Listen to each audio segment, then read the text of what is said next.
Testing 1, 2, 3. Testing, testing.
Testing 1, 2, 3. Testing.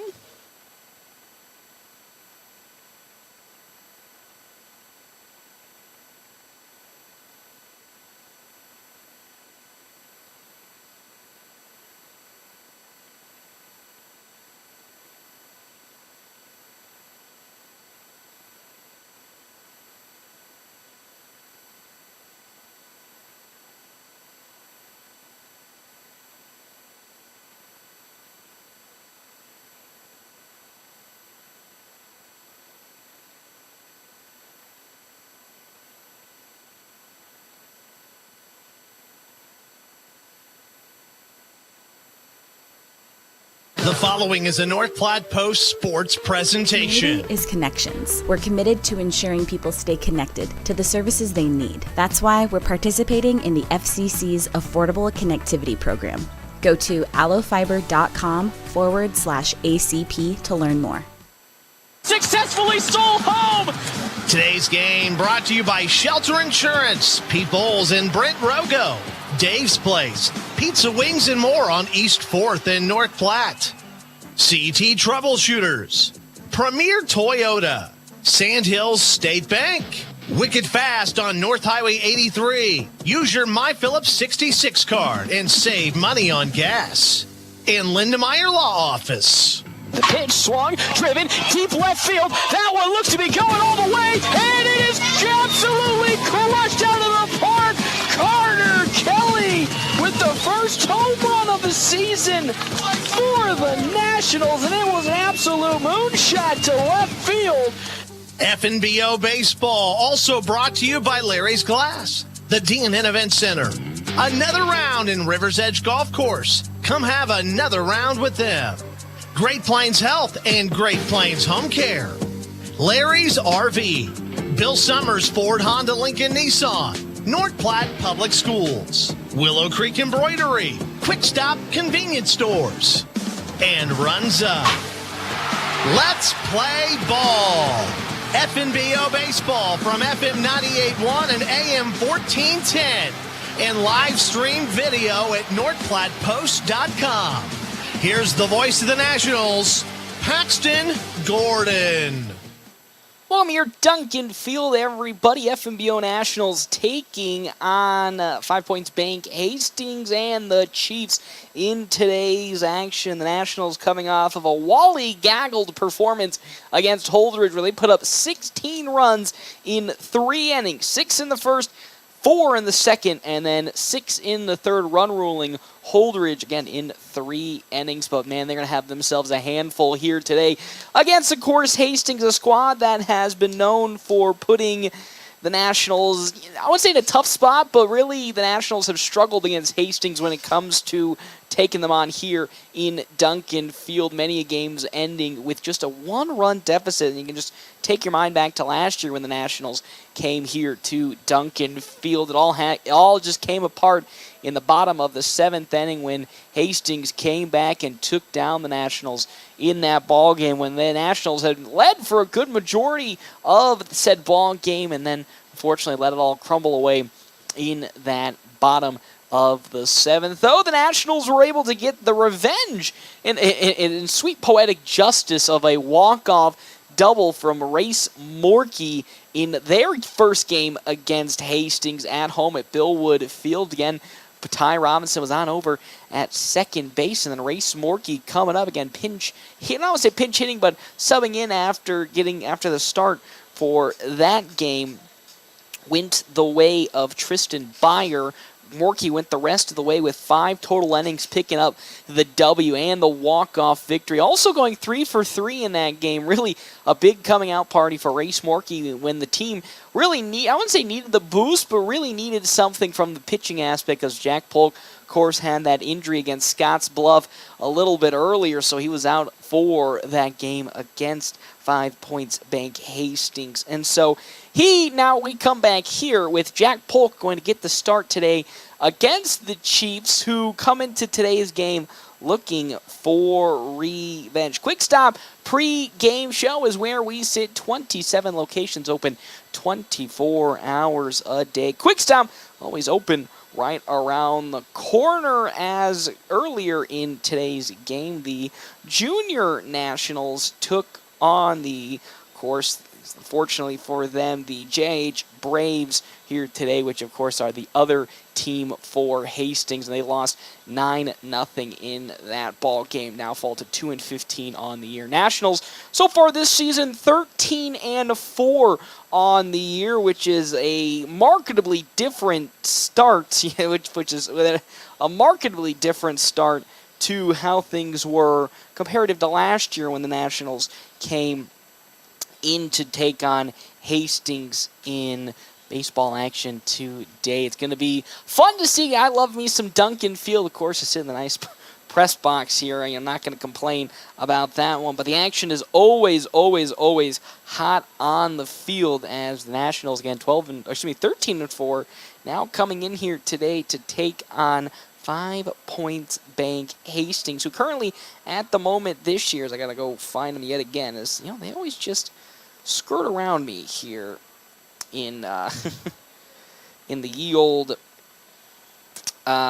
yield game changer. They are 9-4 on this season, so the Nationals played some more games, have had a couple of better records. They're coming off of a loss, 5 Points Bank is, to Cornerstone Post on Tuesday, 8-3 at home as well. They did, though, go absolutely bonkers to start June. They beat Benson Senior Legion 18-1, defeated Jordan Studio Post 13-4, and then took down Creighton Prep and their varsity Blue Jays, the juniors, 12-2. So leading up to that Cornerstone game, we're on a 4-game winning streak, as they also took down Kearney in the last day of May, 5-1. So both teams coming into today's performances really have picked up the pace in terms of their offense, as well as what we're going to be seeing from them on the offensive side. It's going to probably then, as it has been for the last couple of seasons between these two teams, come down to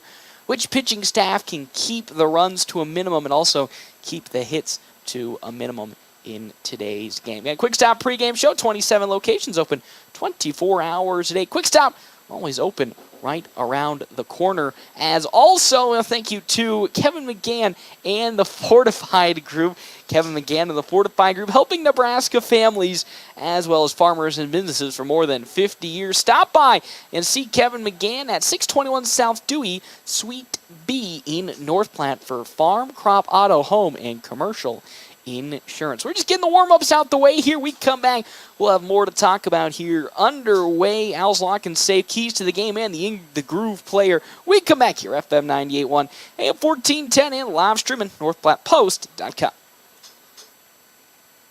Time for outdoors and Dave's Place. What? Those two don't go together. Sure they do. Why should I have to be slaving in the kitchen when all we have to do is go to Dave's Place for food that the entire family enjoys? I like how you think, Mama. Make sure to get outdoors. But when it's time for the best pizza, wings, and fun, head indoors into Dave's Place. Games for the kiddos, pool and drinks for the adults, and food for everyone. Dave's Place Pizza and Wings. Your summer starts here. We all try to prepare for life's what-ifs, but what happens if those uncertainties become a reality? I'm Stephen Rhodes, and as your local farmer's insurance agent, I'm here for you. I can help you determine the coverage that fits your needs. When you have questions about insurance, turn to me, Stephen Rhodes, with Farmers Insurance. I'm proud to sponsor tonight's game. Go Bulldogs! Find me, Stephen Rhodes, at 102 North Dewey. We are farmers. Bum, ba-dum, bum, bum, bum, bum. Larry's Glass is better known and has over 40 years of experience in glass replacement and installation. Whether you need a new window for your home, storefront, or vehicle, they have the expertise to get the job done. Larry's team of skilled professionals use the highest quality materials and techniques to ensure your satisfaction. Larry's takes pride in delivering outstanding service with affordable pricing and are on the Better Business Bureau honor roll. Trust Larry's Glass to take care of your glass needs, and you'll appreciate the difference that over 40 years of experience can make. Planning a special event, whether it be a wedding, concert, sporting event, convention, or anything else, the DNN Event Center can handle it all. The DNN Event Center is the biggest event center in North Platte. This building is perfectly suited for anything from small gatherings to major events. Rent just one small room or book the entire facility. The choices are endless at the DNN Event Center, your home for exciting events, special moments, and precious memories. Call today to make your reservation at 534-0255. With a whole lot of things being so expensive these days, you'll be surprised to know you can buy an RV for under $20,000. The Sunray Travel Trailers at Larry's RV in North Platte. Sunrays give you the opportunity to enjoy the outdoors while still enjoying some home comforts like AC, water, heater, refrigerator, and stovetops. Just some of the features you'll find in a Sunray. Plus, Sunrays are lightweight and most can even be pulled with a car. Stop in today and see the Sunray 129 and 149 models and the Sunray Light 16 HP at Larry's RV in North Platte. Whether you're a weekend warrior, youth, or professional athlete, the Great Plains Health Sports Medicine Team has you covered. The team includes orthopedic surgeons, athletic trainers, and other healthcare specialists who spend their time at local high school and college sporting events, ensuring that athletes stay as injury-free as possible. In the event of an injury, the team remains committed to returning athletes to competition as quickly and safely as possible. Contact the Great Plains Health Sports Medicine Team by calling 308-568-7456.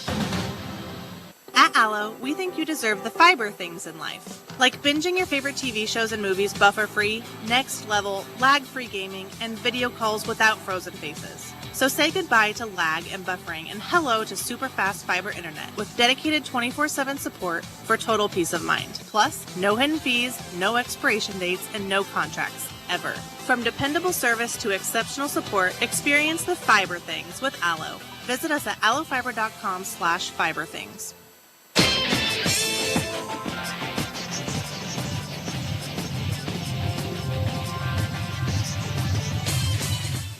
Welcome back here, FM 98.1 AM 1410 and live streaming NorthPlattePost.com for the start. Well, I wouldn't say for the start, but we're getting close to the start here of Nationals baseball action as they will be taking on the Hastings squad. 5 points, Bank, Hastings, and the Chiefs. Nationals coming into today's game. Again, coming off a victory, 13-4 on the season. And, of course, for the side of Chiefs, 9-4 on their side this year. How about we jump in to our Double Dips Ice Creamery starting lineup. Double Dips Ice Creamery in the historic Canteen District in North Platte offers 24+ different flavors of hand-dipped ice cream served in a variety of ways. Double Dips also offers homemade waffle cones and bowls alongside homemade fudge and freshly baked desserts. Plus, they have also available the ice cream trailer for all your outdoor events. We'll start on the side, of course, of the Nationals, who are the visiting team for today's game. He's been starting off for a little bit now. It's going to be Carson Johnson will batting leadoff today for the Nationals at second base. Andrew Brocious in left field. He is the 2-hole hitter. Caden Johnson in center field. He's a 3-hole hitter with Carter Kelly batting cleanup at shortstop in the 4-hole hitter with Jack Polk on the mound here today. He'll be 5-hole hitter pitching. Ty Robinson at first base. He'll be the 6-hole hitter with Dean McIntyre at third. 7-hole hitter Landon Greeno in right field. He will be the 8-hole hitter. And then, of course, Tristan Byer will be catching in today's game. He is the 9-hole hitter. A pretty standard rotation in terms of the Nationals lineup, even though they're playing a different spot in the order. It's been the same faces that you've seen for this hot streak. No real messing about from head coach Ricky Holmes in terms of his lineup. Then on the side of 5 Points, Bank, Hastings, and the Chiefs, it's going to be Evan Rust in left field. He'll be batting leadoff with Cameron Brumbaugh at second base. He is a 2-hole hitter. Nick Canant at shortstop. He's a 3-hole hitter with Jackson Gangwish, the catcher, in the 4-hole. Elijah Johnson at third base in the 5-hole with Lucas Gabriel at right field. He's a 6-hole hitter. Nolan Hyde, the designated hitter for today's game, will be the 7-hole hitter with Braden Rutt at first base, the 8-hole hitter. Dayton Espino in center field, and then Creighton Jacobitz will be the pitcher on the mound today for 5 Points, Bank, Hastings, and the Chiefs. Nationals, again, coming off of an explosive victory yesterday against Holdridge, 16-1, while the side of Hastings are coming off of a loss. So up to this point, you would say the Nationals might have the most momentum, but either side were coming into today's game winning a good portion of their games out of the last 5, because, of course, the Nationals have won out of their last 7, 6 out of their last 7, compared to the side of the Chiefs, who have won 4 out of their last 5. It's now time to jump into our Owls Lock and Safe keys to the game. Now, of course, against Holdridge, Holdridge, while being a B-class team and being much smaller, you can't really look past them. Well, you're playing against Hastings here today, so there's no real time to take your foot off the gas pedal on the offensive side of the baseball. You can see there's been a couple of times this season where the Nationals have taken their foot off of the gas pedal offensively, and it's kind of allowed a couple of teams to come back into ball games. Not too specifically from what these games that have cost the Nationals in the long run of those games, but there's been a few where they've took maybe an inning or 2 off. They're not going to be able to do that here today against Hastings, because this Hastings squad is always well coached, well attuned for the game of baseball, so you can't really let them, if you do get out to a lead, you can't really let them get back into the ball game. Then on the defensive side, the Nationals have so far done a great job the last couple of weeks in terms of limiting the defensive mistakes, and that's going to be something that needs to continue here today against Hastings, because this Hastings squad, themselves known for not making too many mistakes, even though last time out against the Nationals, they did make a couple of uncharacteristic mistakes in the loss that allowed the Nationals to get some momentum back. Of course, a couple of passed up balls from Nick Canan at shortstop helped the Nationals jump back into that game and ultimately come back and pick up the victory. Well, that's probably going to be something you're not going to see, I wouldn't say ever again, but you're not going to see too often here from this 5 Points Bank Hastings squad. They're not going to be giving up those easy runs, and then you on the same side defensively cannot allow to make those silly mistakes and those easy errors to allow those free runs for what is an overall strong and well-coached team that has just been a thorn in the side for the Nationals the last couple of seasons. Anytime the Nationals come here to Duncan Field and have to face off against 5 Points Bank Hastings and the Chiefs, it's always been a closely contested matchup. It has unfortunately ended up with the Nationals taking the loss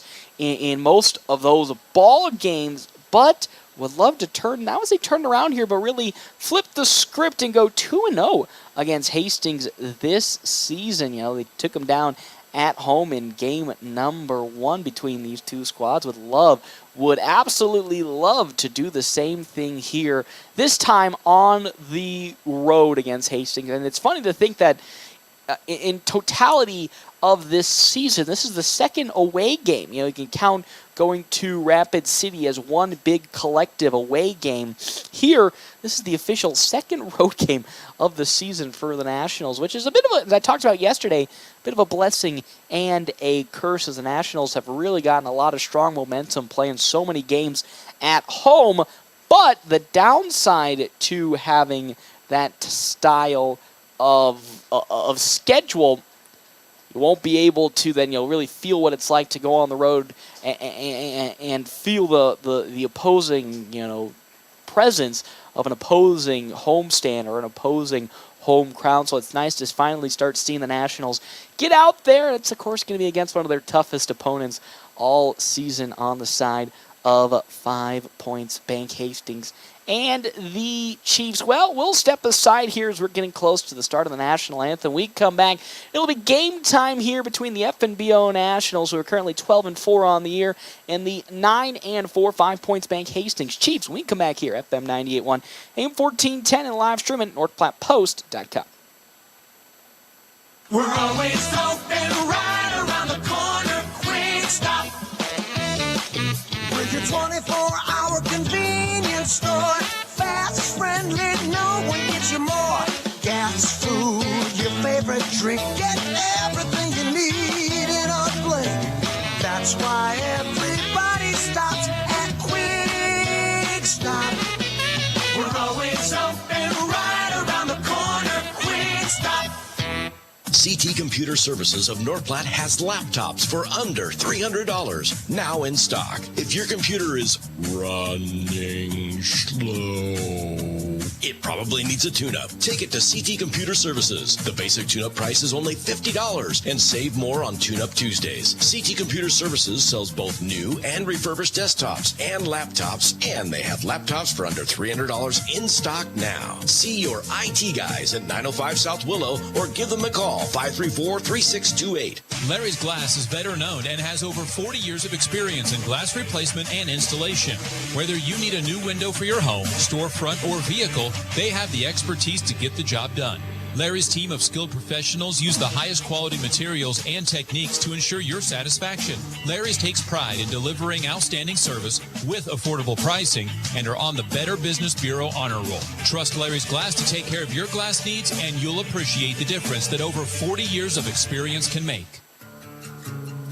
We all try to prepare for life's what-ifs, but what happens if those uncertainties become a reality? I'm Stephen Rhodes, and as your local farmer's insurance agent, I'm here for you. I can help you determine the coverage that fits your needs. When you have questions about insurance, turn to me, Stephen Rhodes, with Farmers Insurance. I'm proud to sponsor tonight's game. Go Bulldogs! Find me, Stephen Rhodes, at 102 North Dewey.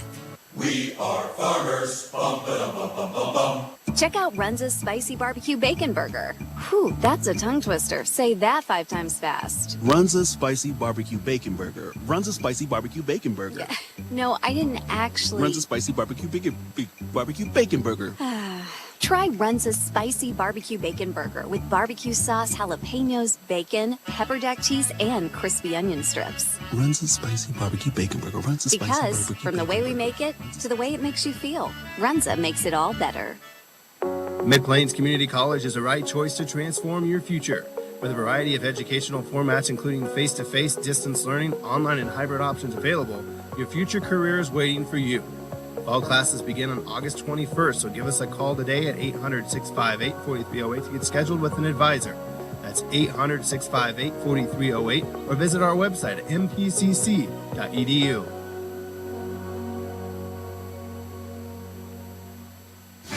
Your health is our mission. Great Plains Health. Are you or a loved one in need of medical equipment to improve your quality of life? Look no further than Great Plains Health Home Care Equipment. Our state-of-the-art and affordable medical products are specifically designed to return your independence. From manual and power wheelchairs, mobility scooters, and lift chairs to walking aids, ramps, hospital beds, and bath safety products. We have everything you need to make your home a comfortable and safe place to live. We even provide CPAP and BiPAP equipment and supplies, as well as oxygen equipment and supplies. Call Great Plains Health Home Care Equipment today. Are you in the market for a new or pre-owned car, truck, or SUV? Look no further than Bill Summers Ford, Honda, Nissan, Lincoln for your next vehicle. Look online 24/7 at BillSummers.com. Bill Summers is Western Nebraska's leasing headquarters, and they have aggressive financing to get you into the vehicle you've been dreaming of. Check out all the inventory at BillSummers.com anytime. Bill Summers Ford, Honda, Nissan, Lincoln, where families are our business. Highway 83 and Walker Road in North Platte, and online 24/7 at BillSummers.com. Welcome back here, Duncan Field. The 12-4 FNBO Nationals taking on the 9-4 5 Points Bank Hastings Chiefs in action today. Leading off for the FNBO Nationals, of course, in today's game, the top 3 batters is going to be one Carson Johnson alongside Andrew Brocious in the 2-hole with Caden Johnson batting in the 3-hole. They'll be going up against Creighton Jacobitz for today's game. You know, it's going to be one of those games specifically for the Nationals where they're going to have to play their best game of baseball because, as always, Hastings is not a team that they can easily walk over like, you know, of course, they've been doing the last couple of games. Well, granted, the Cheyenne game was the game that unfortunately they couldn't walk over because Cheyenne is just they're just a whole different animal. Cheyenne is out there, but it's time to get rocking and rolling for today's game as we're going to have first up to bat here for the side of the FNBO Nationals, one Carson Johnson. He'll be up to bat once again. He had himself quite a game. Reached on an error in game number 1, also hit into a single, and anytime he did get on the base pads, he scored. Well, really, any National that got on the base pads scored. As the first pitch in from Espino is just going to be low and outside for ball number 1 to Carson Johnson. You know, I always thought Carson Johnson should really be the leadoff batter, not just this season, but last season as he rockets that one. That's going to get out the glove of Brandon Rudd. And just like that, a runner gets on to first base being Carson Johnson. And that's the reason why the amount of times Carson Johnson is just able to get on the base pad whenever his name is called upon is really huge. And last year when the Nationals were struggling to find really any offense to be produced on their side, it was a little interesting to think that they still didn't want to make the change to have one Carson Johnson lead off. But now he's starting to lead off. In these last couple of games, he sure has been deadly. Again, as always, a steal threat as well when he gets on the base pad. It's going to be tough against Jacobitz as that one slow roller on over to second to throw. On to second to first. It's not going to be in time, so they will get the easy force out at second base as it gets grounded out there from Brocious to, fortunately, get just the one out as Brocious gets on with the single. So 2 hits already across for the Nationals, but unfortunately for the side of the Nationals, it's not going to really be in favor as there goes Andrew Brocious on over to second. He successfully steals second base, and that's what's going to be the tough part of this ball game is because Jacobitz is a left-handed pitcher, so because of him being a left-handed pitcher, he's going to be able to see right into the first base bag, so not really going to be any types of steals unless you get a really good jump like Brocious did, as first pitch into Johnson was a ball, and the second one is in there for strike number one. It's a 1-1 count to Caden Johnson, who's now moved to the 3-hole again, starting to find more life in the bat. To start the season, Caden Johnson didn't really have the start he was looking for, really struggled to find any momentum, but ever since the Scottsbluff series has been starting to rock and roll. As there goes one Andrew Brocious, and he easily gets thrown out at third base as Jackson Gangwish just, again, super easily throws Brocious down at third.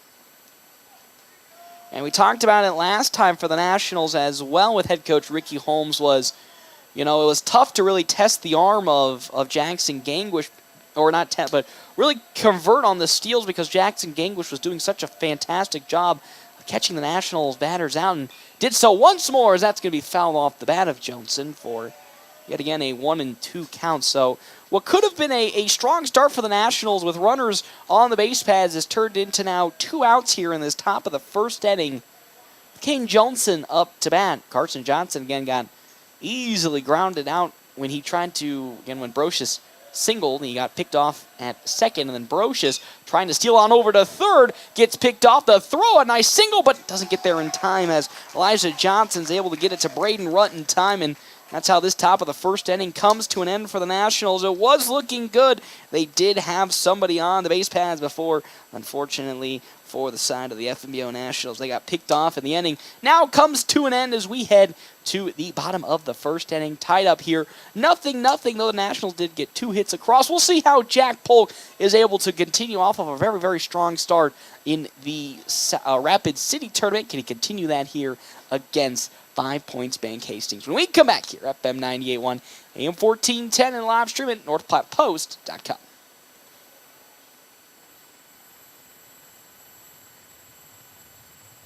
If your tranny starts to making sounds that you don't want to hear, if it's slipping and a sliding, won't go in or out of gear, call the transmission specialist, BG&S. You've got the very best 4-wheel drive, front-wheel drive, automatic standard too. BG&S Transmissions. BG&S Transmissions. Free towing, free estimates, and all their work is guaranteed. Call BG&S in North Platte at 800-344-2427. This is Kurt Carter with Red Willow Chemical. Red Willow Chemical is your one-stop shop for all your crop protection needs. We sell and support products from top manufacturers like Bayer, BASF, Syngenta, Corteva, and FMC. Call me today, 308-340-7751. Visit us online at rwchemical.com to check out all your options and make sure you're getting the right products to optimize yield.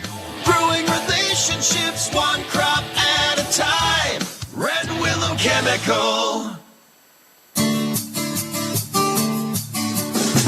It's not too late to register your students for the fall 2023 Bullpup Preschool or Kindergarten year at North Platte Public Schools. We are excited to assist you at the Welcome Center located at 301 West F Street in North Platte, and we are open from 7:30 a.m. to 3:30 p.m. Or you can register from the comfort of your own home online at mppsd.org. Come learn and grow with us at North Platte Public Schools. Welcome back here, FM 98.1, AM 1410, and of course live streaming NorthPlattePost.com. The Nationals here in the bottom of the first inning, now up to pitch with Jack Polk, going to be facing off against Evan Russ, the leadoff batter. Polk in his last course start for the side of the FNBO Nationals played that complete game. Of course, coming back from his ankle injury, as that first pitch is in there for strike number 1. The Nationals again and Jack Polk. It's good to see him, that just being a twisted ankle, and of course, had mono as well, so Hannibal, had mono last week, but finally being able to see Jack Polk out on the mound, getting some pitching action. Again, after that scary situation against Scottsbluff a few weeks ago when he was transitioning from the outfield grass to the dirt and just twisted his ankle and had to sit out a couple of games, and now that he's back here, he's looking to continue what was a strong showing against the side of Rapid City as that one is fouled off into the parking lot for strike number 2. It's a 1-2 count. Again, we'll be facing off against Evan Rust, who will be leading off here for the side of 5 Points Bank Hastings, with Cameron Brumbaugh on deck and then Nick Canant in the hole, as Polk will get the sign from Tristan Byer that he likes and will now fire into that 1-2 count. Once more popped, and that'll fly once more foul behind me into the parking lot, so we'll still stay at 1-2. Our bottom of the inning is brought to you in part by Kevin McGann and the Fortify Group. You can check out Kevin McGann and the Fortify Group at his new location, 621 South Dewey, Suite B, as that pitch will look to come inside from one Jack Polk as he delivers. That one chopped on over to Ty Robinson at first, and he'll step on the first base bag, and just like that, there's one out to this inning. Exactly what Jack Polk was looking there with that pitch, trying to jam up Evan Rust, and he was able to do so and ground out for the first out of this bottom of the first. Also, thank you to our sponsors, Midwest ATV. Farmers and ranchers, now's the time to get your ATVs and UTVs serviced with Midwest ATV and Cycle. With Cameron Brumbaugh up to bat now for the side of 5 Points Bank Hastings and the Chiefs. They're looking for their first hit. The Nationals already got 2 hits in the top of the first inning, but were unable to do any damage after some first off, some really good play by Jackson Gangwish to throw out Brocious at third, but also grounding out and forcing the out at second with Carson Johnson as that first pitch is way outside. Ball number 1 from Jack Polk as he gets ready to fire in that second pitch on a 1-0 count. It's in there for strike number 1. And this is kind of the Jack Polk we were looking again the last time before he got injured with his ankle. Really rocky start for Jack Polk, giving up a plethora of hits as well as 4 runs in the first inning and then a couple more in that top of the fourth, or top of the second, and now he's looking in another start here to continue on with that recent string of momentum he found down in South Dakota as that pitch is too low for ball number 2. It's 2-1 the count now, with 1 out here for Brumbaugh, who's up at bat. Polk steps and fires. In there, strike number 2. It's now 2-2 the count now with Nick Canant up next, and then Jackson Gangwish in the hole. Again, Gangwish really adept at just finding the out from behind home plate, really catching a lot of North Platte players stealing as that pitch is in there. Strike number 3, and down goes Brumbaugh looking. Second out of this inning. Jack Polk on a very, very hot start here today. With 32 up and 2 down, he now moves on to Nick Canant. Canant really struggled against the Nationals in their first appearance. Gave up a plethora, I keep saying a plethora, but gave up, like no joke, a boatload of errors on over at shortstop that led to the Nationals picking up the victory. Of course, the one deadly one being against Race Morkey, as that one's going to bounce foul and out of play down the third base side for strike number 1. He's looking to bounce back here, and with 2 down, would love to really start a turnaround for the side of 5 Points Bank Hastings. But already on an 0-1 count, not where he wants to be. If we get there, it'll be Jackson Gangwish on deck with Elijah Johnson in the hole. Nationals still tied here, 0-0 in the bottom of the first, but already garnered 2 hits.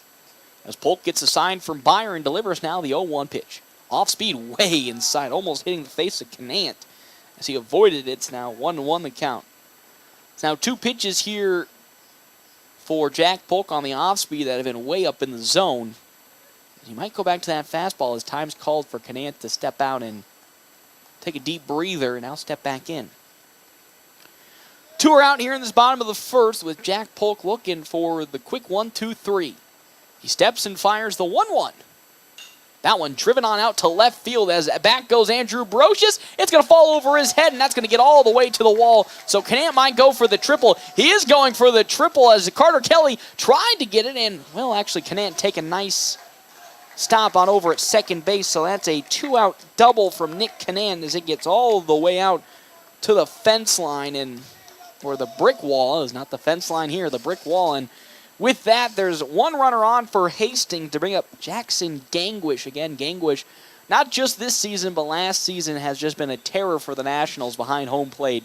Have really been unsuccessful in finding ways to get steals without, either a bad pitch or Gangwish just making a bad play, but he rarely makes bad plays and has thrown out many FNBO Nationals runner, as there's the first hit of this game for the side of Hastings, as that off speed is down low, but in for strike number 1. Again, Canant on over at second base. In scoring position for Hastings, who would look to take an early lead and break this tie at 0-0. Polk will take that glance at second, and now fires in. Off speed is, too close and in there. There's ball number 1. It's 1-1 the count now to 1. Jackson Gangwish. Elijah Johnson on deck with Lucas Gabriel in the hole for 5 Points Bank Hastings.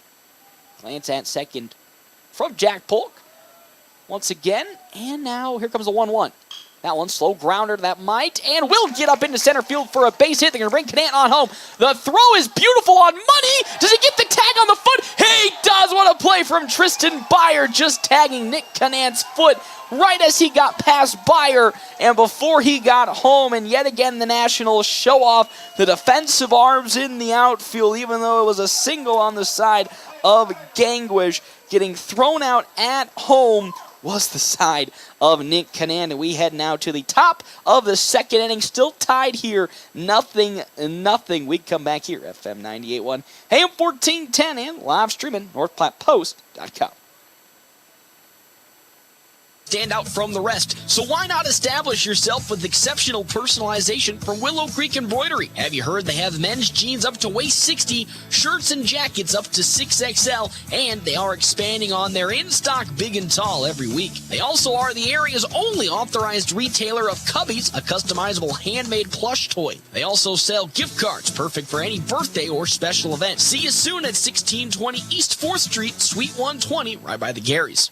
Now the weather is warmer, it's time to dust off your golf clubs and head out to River's Edge Golf Club in North Platte. With beautifully maintained lush greens and breathtaking views, River's Edge offers a modern course that is perfect for golfers of all skill levels. But that's not all. After your game, swing into another round sports bar for some amazing food and drinks. You'll find something for everyone on their menu, from juicy burgers to crisp salads and refreshing drinks. River's Edge is open to the public, so anyone can come and enjoy the fun.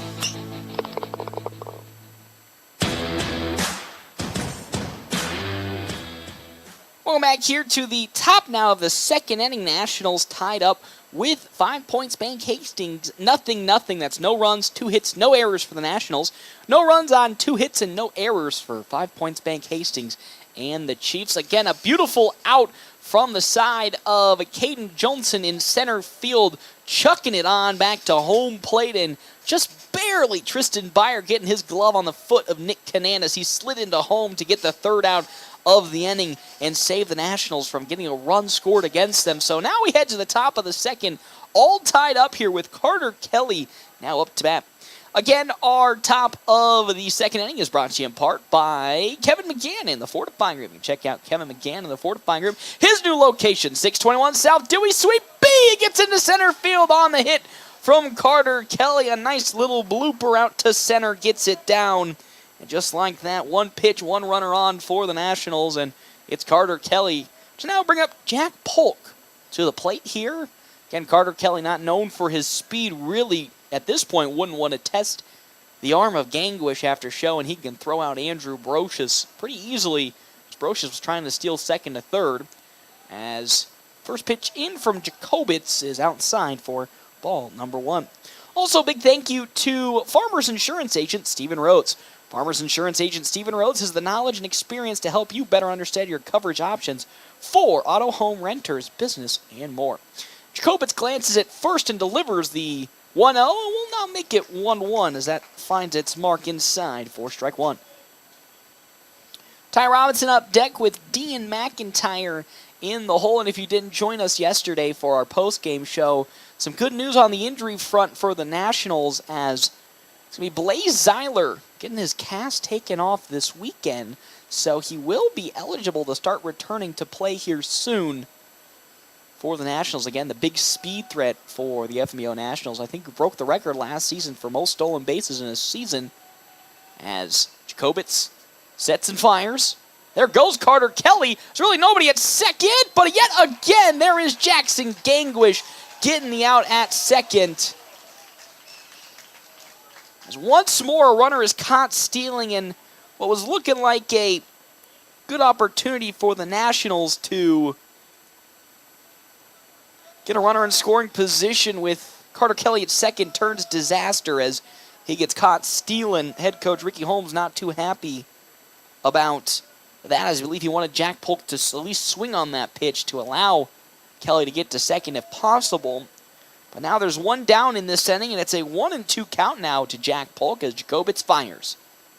Skied and drifting into foul territory and outside in the parking lot. Will still stay at 1-2 the count. Ty Robinson again on deck with McIntyre in the hole. Now the third hit of the day when Carter Kelly come up. So either side getting some good hits early on as he swings, and that gets on over to third to Johnson, on to Rutt to first, and there's the second out of this inning. Another quick so far inning to start yet again. Either side going quick ups and quick downs, but have also on either side been productive with the hits. Nationals up to 3 hits in the top of the second and 2 for Hastings in there when they get to their bottom half. So here comes Jacobitz's first pitch into Ty Robinson. It just is outside for ball number 1. So 1 ball and no strikes to Ty Robinson, who's playing first base yet again, back to his normal position today. Jacobitz fires. Once more, that's high and outside, ball 2. Again, the Nationals really getting back to the, I would say, the basics with everybody back to their most played position this season from the team or from the starters you are most accustomed to, as that pitch is down low, ball 3. A quick 3-0 count into Ty Robinson from Creighton Jacobitz, as he'll now fire that 3-0. Back into the zone he gets with that fastball. It's 3-1 now, so I'm not really going to be seeing the young batters and the young players get a lot of starts here today, or at least action today, as again, you need to be on the top of your game against Hastings. Another great bounce-back pitch from Jacobitz. It's now 3-2 the count, with 2 down, a full count into Ty Robinson, who would love to keep this inning alive for the Nationals. As Jacobitz fires the payoff. Half-hearted swing, but just barely gets fouled off the bat of Ty Robinson.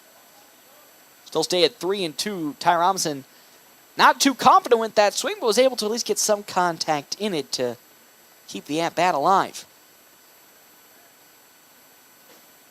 As he steps back into the batter's box, and here comes one Creighton Jacobitz on a 3-2 pitch. It's delivered. Popped up.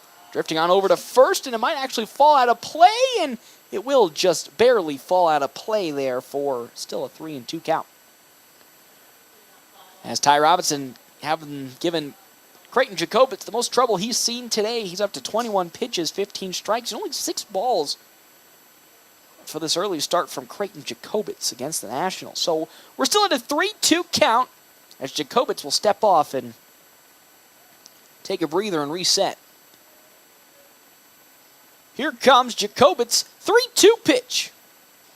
Another one that's just fouled off the bat of Ty Robinson.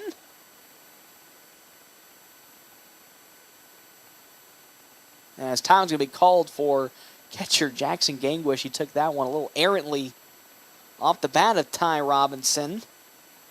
So we'll still stay once again at 3-2 as now we'll have the head coach for Hastings just come out and have a talk with Gangwish to see if he's all right. Again, that bounced right off the bat of Robinson, right on to Gangwish.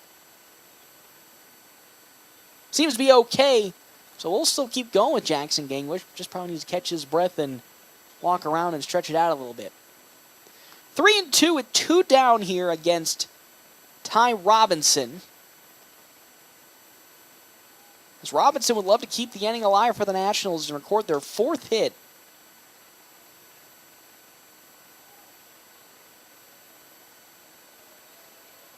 As Jacobitz likes to sign and fires that 3-2 again. That one on over to Cananton. It gets right through his glove at shortstop. So with that error, Ty Robinson will get on to the base pads. And there it is yet again. Nick Canant having troubles on over at shortstop. Fielding a ground ball. It bounces through his glove.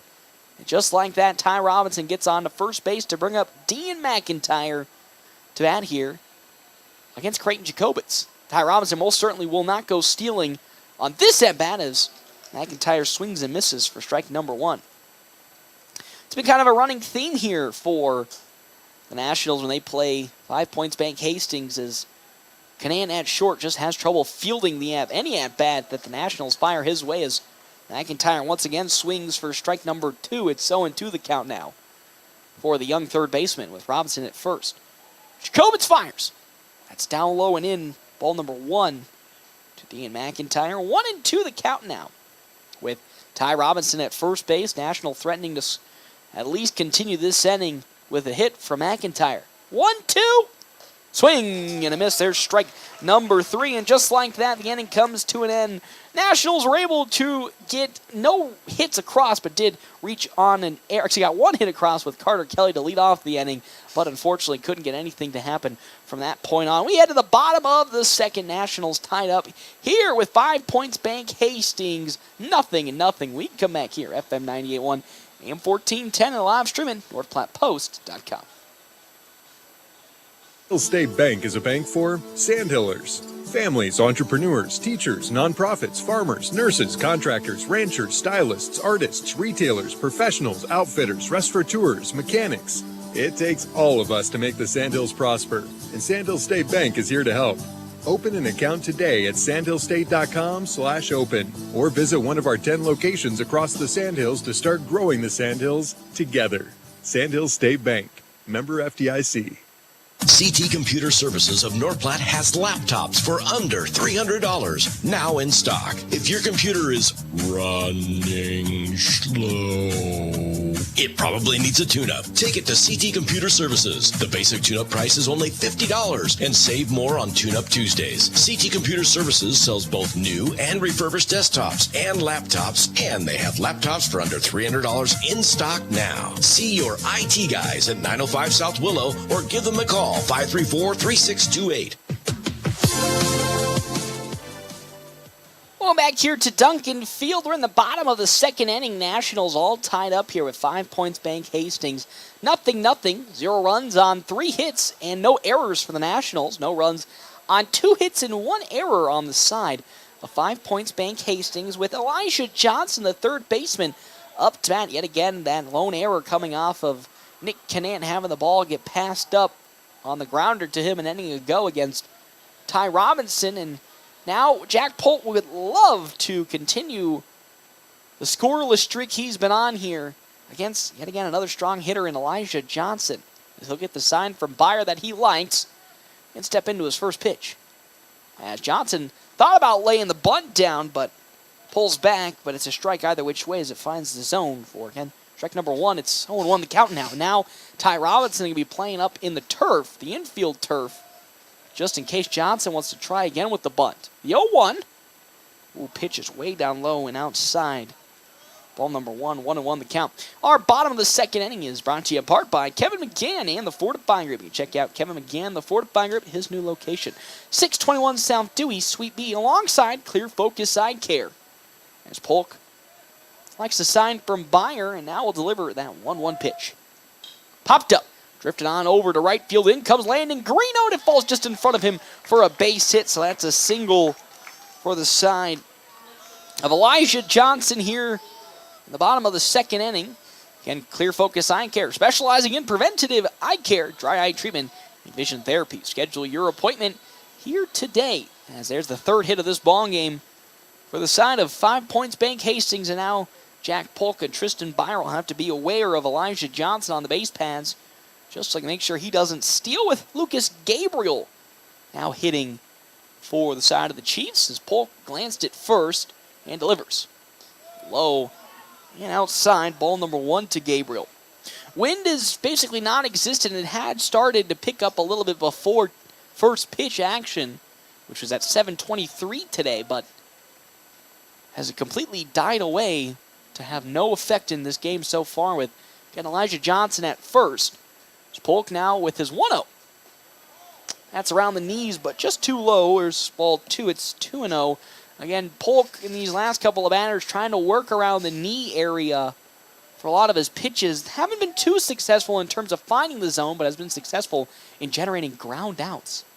So 2-0 the count now to Lucas Gabriel, as Polk will now try to pick off to first to get Johnson back, and he does so, but Robinson couldn't get the tag in time, so just in time, back gets Elijah Johnson. Following Gabriel, Nolan Hyde, and then Braden Rutt, 7 and 8 in the order. Polk gets ready to rock and roll here. Now fires. Oh, and that's going to lay right into the back. Lucas Gabriel as he's hit by that pitch. And now he takes the stroll on over to first, and now there's 2 runners on and nobody out to bring up Nolan Hyde. And the Nationals are accustomed to being in situations they got multiple batters on. They've been very strong this season of generating double plays on the defensive side, but Jack Polk would love to refocus in as out goes Tristan Byer to have a talk with one Jack Polk. Get him refocused in following that hit by a pitch as now there's 2 runners on. Johnson at second and Lucas Gabriel at first with nobody out, and this is an easy bunt setup here from Nolan Hyde to get the runners advanced to one base forward. Pretty easy as, yep, there is Ty Robinson now into the turf. As Nationals pretty much expecting that to happen. As Polk glances at second. Now steps off and back goes Elijah Johnson. Again, Nationals defensively expecting Nolan Hyde to set the bunt down with nobody out here in this bottom of the second inning. Polk once more glances at second and delivers. There goes the attempted of a bunt. It's going to get away from Tristan Byer. So just like that, no need for the bunt attempt as the passed up ball allows both runners to advance freely to the next base pad without any contest, as that's ball number 1 to Nolan Hyde. And I would assume because of that, Nolan Hyde will get swinging, but have seen a couple of times, the Nationals have done it to a few teams, the bunt to bring the runner at third home. Robinson still on the turf with McIntyre just on the edge of the turf, of the infield turf, correction. Polk's 1-0, popped up, and that's going to slice foul out of play for strike number 1 as Hyde did turn on that one. Got the green light to swing. Still nobody out here in this bottom of the second inning.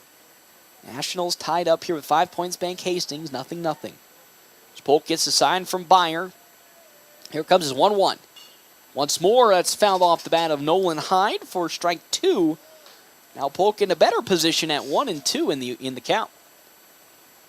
Would love to get an out here against Nolan Hyde to at least alleviate some of the scariness at the moment with 2 runners in scoring position for Hastings. 1-2, swing and a miss as down goes Nolan Hyde swinging. There's your first out of this inning and the first strikeout of this ball game for one. Jack Polk is now up to bat. Comes Braden Rutt with still 2 runners on the scoring position for 5 points. Bank Hastings and the Chiefs. The pitch. That one's in there. Strike number 1 to Rutt. So Johnson on over at third base with Lucas Gabriel at second. We have Dayton Espino on deck. Then right back to the top of the order with Evan Rust. It's Nationals once again trying to find their way out of this sticky situation and still keep this game tied up. As Polk likes a sign from Byer and delivers. Off speed is once more high and away. Ball number 1. 1-1 the count. Whenever, Jack Polk goes to one of those off-speed pitches, I think it's trying to be his changeup, it just gets out a little weird and is too high. Because of that, just nobody wants to attempt the swing, so it's 1-1 the count now. As Polk now setting fire into Rutt, popped up, and that's going to fall right behind me for the second strike of this at-bat. Now the Nationals and head coach Ricky Holmes would love it if Jack Polk can get this out, because then that really alleviates the tag-up opportunity on the side of 5 points Bank Hastings.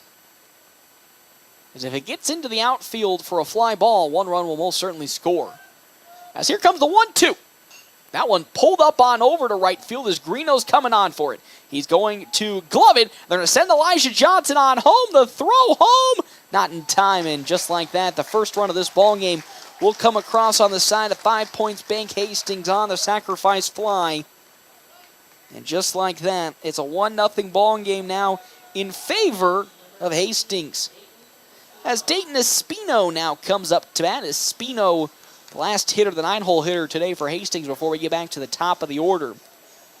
Still have Lucas Gabriel at third base. Nationals, though, not too upset right now at the moment of allowing that one run if it only just stays at one run. Coming across for Hastings as Polk now steps and fires. That one popped up. Ty Robinson's running on to get it. Can he get there? And it's just going to bounce foul outside for strike number 1. 0-1 the count now. Polk doing a really good job in terms of when he does get into the zone of jamming up the batters and really forcing them to initiate a pop-up. Unfortunately, though, when that does get into the outfield and he hit the next batter, which is Lucas Gabriel, does put a little bit of a scary situation as one run already came across. And that next pitch, though, good bounce back in the zone for strike 2. 0-2 the count now. Polk looking strong in this game, even though, again, he had that one run come across. Would love to find the final strike and the final out of this bottom of the second. As Polk steps and fires. Popped up. Drifting this time right back over to Ty Robinson, who's going to get under it. And he'll glove it there for out number 3. And just like that, that's how this bottom of the second will come to an end. Though one run did come across for the side of 5 Points Bank Hastings. They now lead 1-0. One run on 3 hits and 1 error. Nationals, no runs, 3 hits, no errors. We head to the top of the third with still Creighton Jacobitz on the mound when we come back here. FM 98.1, AM 1410, and live stream at NorthPlatte.post.com. We all try to prepare for life's what-ifs, but what happens if those uncertainties become a reality? I'm Stephen Rhodes, and as your local farmer's insurance agent, I'm here for you. I can help you determine the coverage that fits your needs. When you have questions about insurance, turn to me, Stephen Rhodes, with Farmers Insurance. I'm proud to sponsor tonight's game. Go Bulldogs! Find me, Stephen Rhodes, at 102 North Dewey. We are farmers. Bum, ba, bum, bum, bum, bum. Planning a special event, whether it be a wedding, concert, sporting event, convention, or anything else, the DNN Event Center can handle it all. The DNN Event Center is the biggest event center in North Platte. This building is perfectly suited for anything from small gatherings to major events. Rent just one small room or book the entire facility. The choices are endless at the DNN Event Center, your home for exciting events, special moments, and precious memories. Call today to make your reservation at 534-0255. Well, back here to Duncan Field and Hastings Nationals at the moment, trailing the 5 Points Bank Hastings Chiefs 1-0. One run on 3 hits and 1 error for Hastings. No runs on 3 hits, no errors for the Nationals. With Landon Greeno leading off here, it's 8, 9, and 1 in the order for the Nationals. Greeno playing right field as Jacobitz's pitches outside, ball 1. Thank you again to our top of the third inning sponsor, Kevin McGann and the Fortify Group, helping Nebraska families, farmers, and businesses for more than 50 years. That pitch once more down low from Creighton Jacobitz. It's ball 2. It's 2-0 the count now. As that pitch comes in there. Strike number 1 again. Landon Greeno joined the Nationals early on in the season, making his first start in the Kearney game, at home, where he absolutely had himself a day, coming in, amazing defensive plays at first base, and also getting one of the game-changing bunts, as that one's in there. Strike number 2 to Greeno from Jacobitz. And then from that point on, has been a real stalwart for this team, has had many opportunities where he's brought home plenty of runners, and then also has made some great plays in the outfield. 2-2. That one chopped on over to Rudd at first. He gloves it and steps on first for out number 1. And just like that, one's down here in this top of the third inning to now bring up Tristan Byer. Again, Byer normally hitting in the 5-hole right after Carter Kelly, but now moved to the 9-hole hitter here to maybe again continue with the offense and the opportunities if he can get on the base pan. Jacobitz fires. It's high and too high there, ball number 1. Jacobitz, 33 pitches, 23 strikes, and 10 balls. He has been pretty accurate with his pitches here today. Another fast windup is swung on and missed by Byer for strike number 1. That's been the thing with also Jacobitz, not really allowing the hitter to get settled in the batter's box as he wants to go through his motions quite quick. Here comes now the 1-1 pitch. Swung on and foul back behind me into the parking lot for strike 2. It's now 1-2 the count.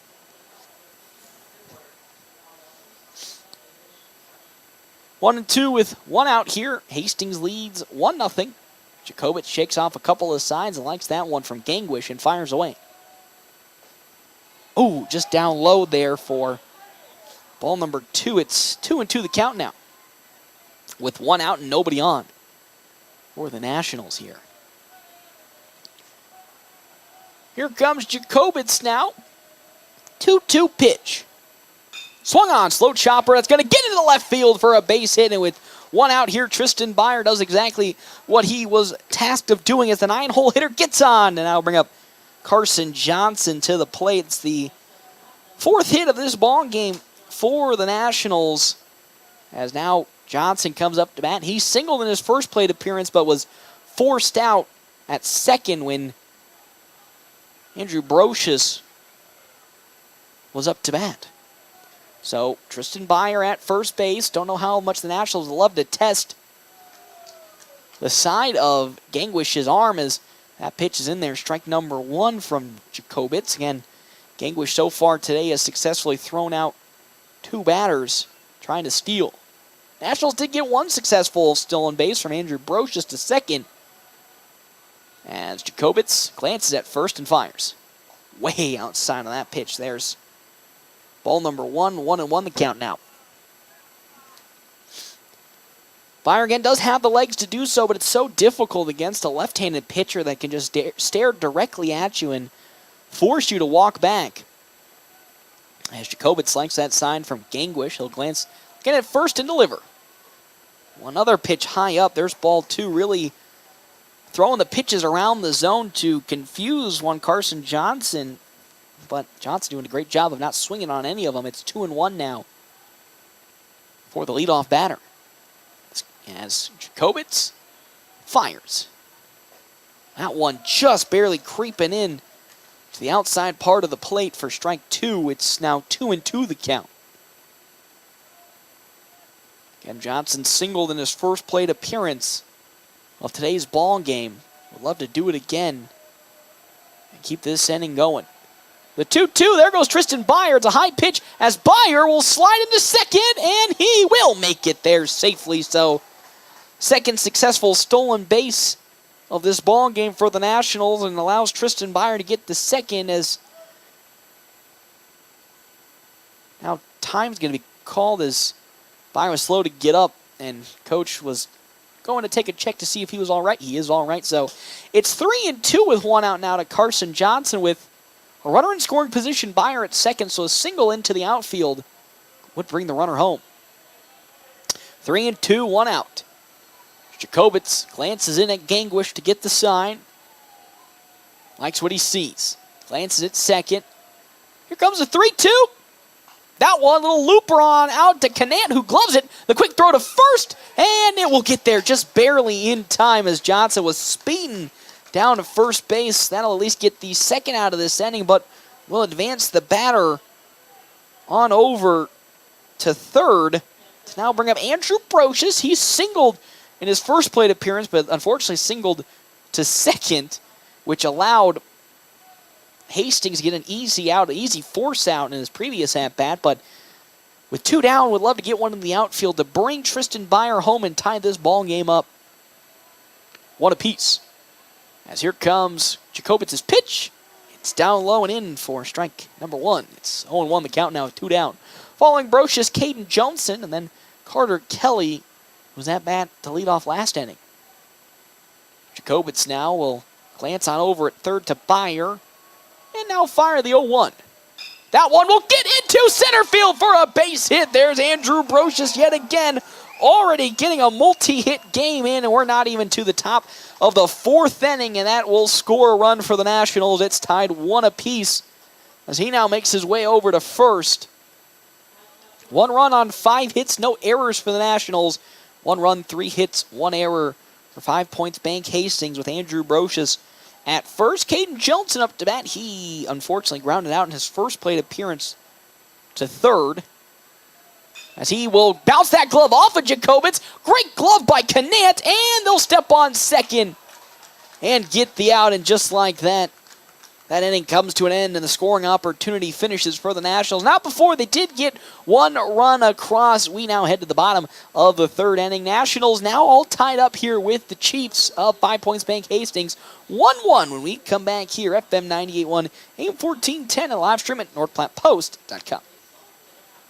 Glass is better known and has over 40 years of experience in glass replacement and installation. Whether you need a new window for your home, storefront, or vehicle, they have the expertise to get the job done. Larry's team of skilled professionals use the highest quality materials and techniques to ensure your satisfaction. Larry's takes pride in delivering outstanding service with affordable pricing and are on the Better Business Bureau honor roll. Trust Larry's Glass to take care of your glass needs, and you'll appreciate the difference that over 40 years of experience can make. Mid-Plains Community College is the right choice to transform your future. With a variety of educational formats, including face-to-face, distance learning, online, and hybrid options available, your future career is waiting for you. Fall classes begin on August 21st, so give us a call today at 800-658-4308 to get scheduled with an advisor. That's 800-658-4308, or visit our website at mpcc.edu.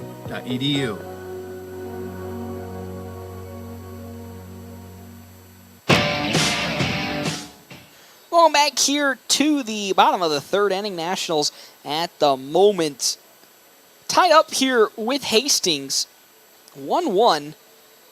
1 run on 5 hits, no errors for the FNBO Nationals. 1 run on 3 hits and 1 error on the side of 5 Points Bank Hastings. It's been a really strong start for the Nationals here today. Yes, they did give up that 1 run, but either side have been getting a few good hits in, but not really any extra base hits. The only extra base hit going to Nick Canant in the bottom of the first inning with his first at-bat. But other than that, it's really been a lot of ground balls and easy outs for either side. And we're tied up here 1 apiece to bring up Evan Russ back to the top of the order for 5 Points Bank Hastings in the bottom of the third. Our bottom of the third brought to you in part by Kevin McGann and the Fortify Group. You can find out Kevin McGann, and you can check out Kevin McGann, the Fortify Group, at his new location, 621 South Dewey, Suite B. Alongside Premier Toyota, just south of I-80 in North Platte, invites you to stop out and take a test drive here today. Premier Toyota, let's go places. As again, here comes Evan Russ. Russ grounded out in his first plate appearance for the side of 5 Points Bank Hastings. He'll lead off this bottom of the third right here. That first pitch is way down low. Ball number 1 from Jack Polk.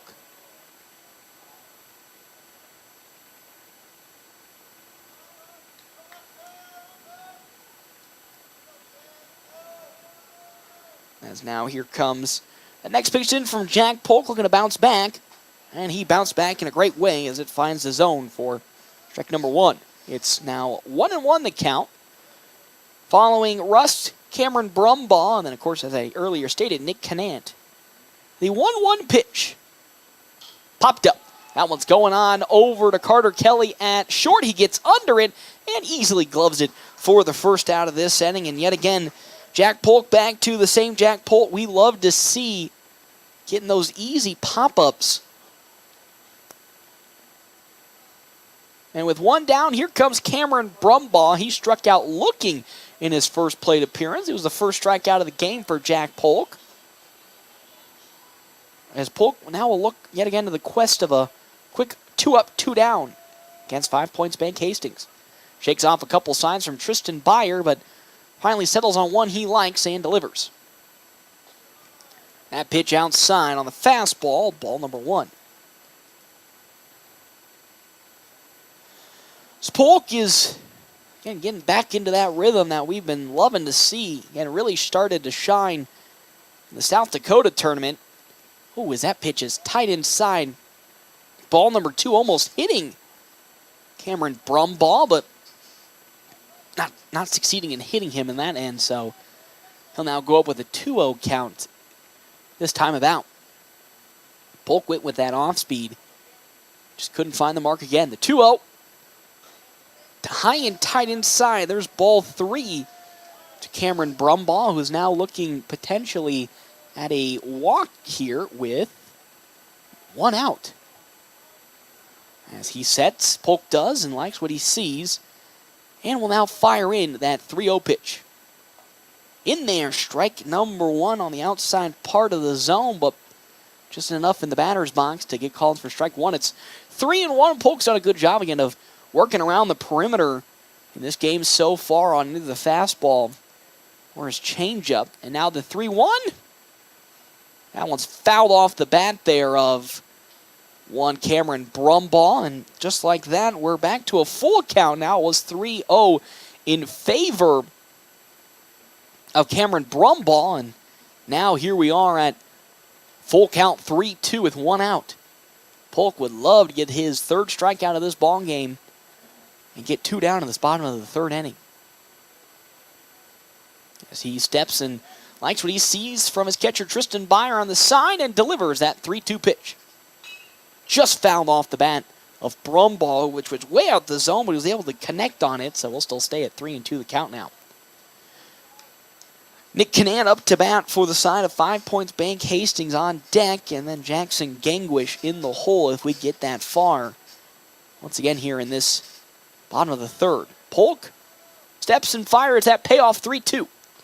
Once more, that's going to be fouled off the bat and bounces off of our announcer's booth, so we'll still stay at 3-2 the count. 3-2 with one out.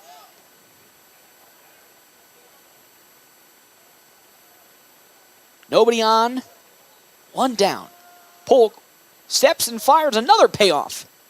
Driven on out to right field. It's going to get under it, and grabbing it is Landon Garino. Good contact from Brumball, but yet again, not enough to get anything rolling. And there's out number two of this bottom of the third. Is now up comes Nick Canant. Hit that double that got over the head of Andrew Brocious in left field and got all the way to the brick fencing out there is how we describe it. But with two down yet again, he would have loved to continue that as he rockets that one foul down the first base side for strike number one. Even though Canant hit that double, did make the lone error of today's ball game, having a grounder at short bounce right through his glove to help the Nationals get a runner on, but the Nationals in that inning couldn't find that run to come across. So an 0-1 count now to Nick Canant as Jack Polk sets and fires. Off-speed is in there. There's a good off-speed pitch from Jack Polk. Finally finding his groove with the off-speed. It's now 0-2 with two down. With Jack Polk getting the sign he likes from Tristan Byer. It's going to look to be a pitch just outside the zone. Here comes that 0-2. Ooh, down low instead. It's ball number one is Canant. Good patience. Never swung. So with a 1-2 count with two down, Polk now looks to find the final out as he steps and fires the 1-2. That one light blooper. That's going to fall into center field for a base hit. And with two down, Nick Canant finds another hit. And he gets on. There is the fourth hit of this ball game for 5 Points Bank Hastings and the Chiefs. As now coming up to bat, Jackson Gangwish, who singled in his last plate appearance. Again, that was what got two runners on in the bottom of the first inning for 5 Points Bank Hastings before Canant was thrown out trying to come to home on a pop-up. As Polk will glance at first to Canant, and he'll look to fire in the first pitch to Gangwish. That's high up in the zone, ball one. 1-0 the count now. With two down here, bottom of the third inning.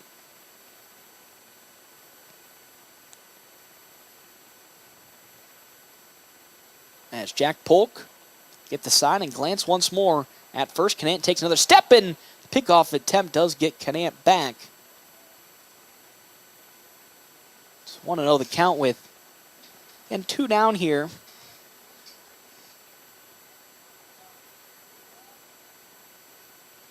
As Polk sets and fires. As that pitch will find the strike zone for strike number one. 1-1 with two down. Canant on over at first base.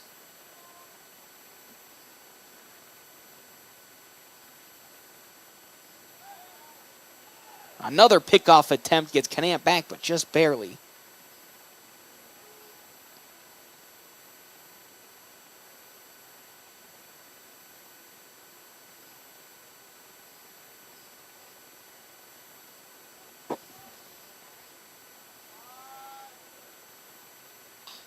That one's rocketed up, but will slice foul.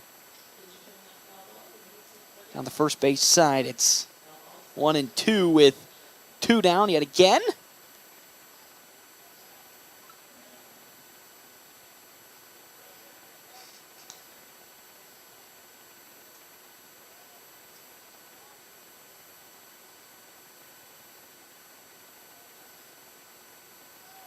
Runner goes, another pop up to center field as Jolson lost it in the sun, but is able to collect himself, get under it, and collect the third out. And just like that, we head to the top of the fourth with this game still tied 1 apiece. When we come back here, FM 98.1, AM 1410, and live stream at NorthPlattePost.com. Premier Toyota, you'll find a friendly and easy-to-work with staff that'll help you find the perfect car. And whether you're looking for something new or pre-owned, Premier Toyota's got a wide selection of vehicles to choose from. Plus, Premier Toyota has Toyota-trained technicians, so you know you're always getting the very best in service and repairs. Schedule your service and factory-scheduled maintenance today and keep your car running strong. Stop by today and see why Premier Toyota is the #1 choice for car buyers. Let's go places. Great Plains Health Orthopedics in North Platte is ready to serve you with board-certified orthopedic surgeons and a team of medical professionals who specialize in hip, knee, and shoulder joint replacements and revisions, minor to complex hand injuries, sports medicine for both the serious athlete and the weekend warrior, new and innovative operative and non-operative procedures, and work-related injuries. Same-week appointments are available. Call Great Plains Health Orthopedics today. Your health is our mission. Great Plains Health. Well, back here, top of the fourth inning, Nationals still tied up here with Hastings 1 apiece. Knocking on wood, it's looking like it's been the last previous seasons between these two teams here at Duncan Field. It's kind of scary how similar these games have become as we're tied up yet again. At one point, someone's going to score in the 6th, and it's all going to come down to the 7th inning. Anyway, Creighton Jacobitz still on the mound for the side of the 5 Points Bank Hastings Chiefs as Carter Kelly comes up the...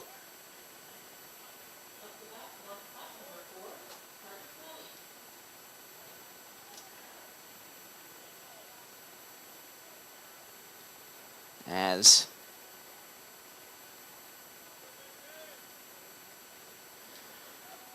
Carter Kelly 1 for 1 today, singled into center field against Jacobitz in his first at-bat as that pitch just a smidge outside, ball number 1.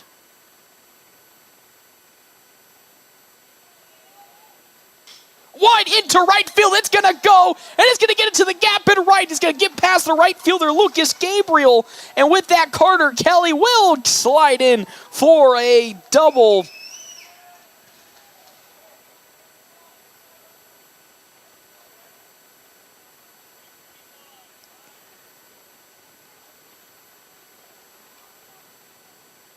As Carter Kelly now on his way to the cycle with a single and a double.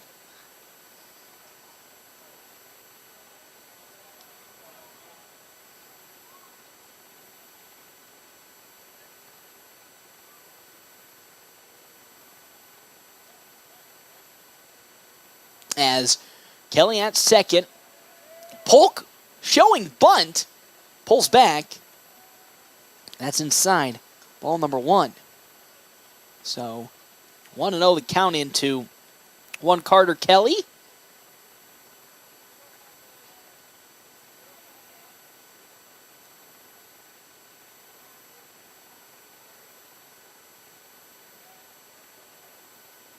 As here comes Creighton Jacobitz once again into Polk, who is showing bunt once more with Kelly at second. The pickoff attempt, but Carter Kelly gets back.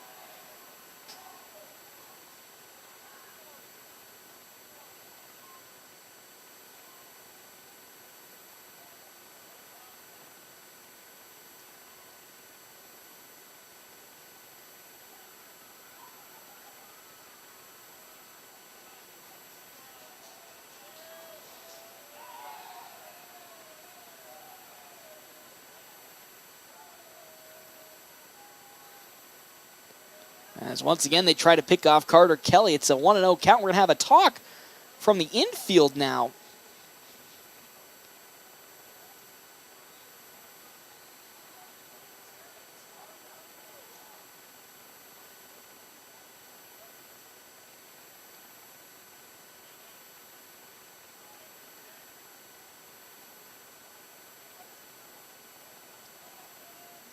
So once again, Kelly at second. The pitch in from Polk way outside. It gets away from Gangwish. And with that, on over to third base easily goes Carter Kelly on that passed up ball.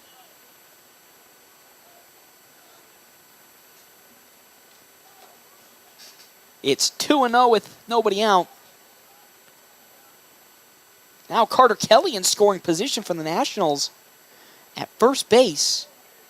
Jack Polk now in a swing mode at the moment. Still the infield playing on the turf. Oh, that's in there. Good bounce back from Creighton Jacobitz. It's now 2-1 with nobody out.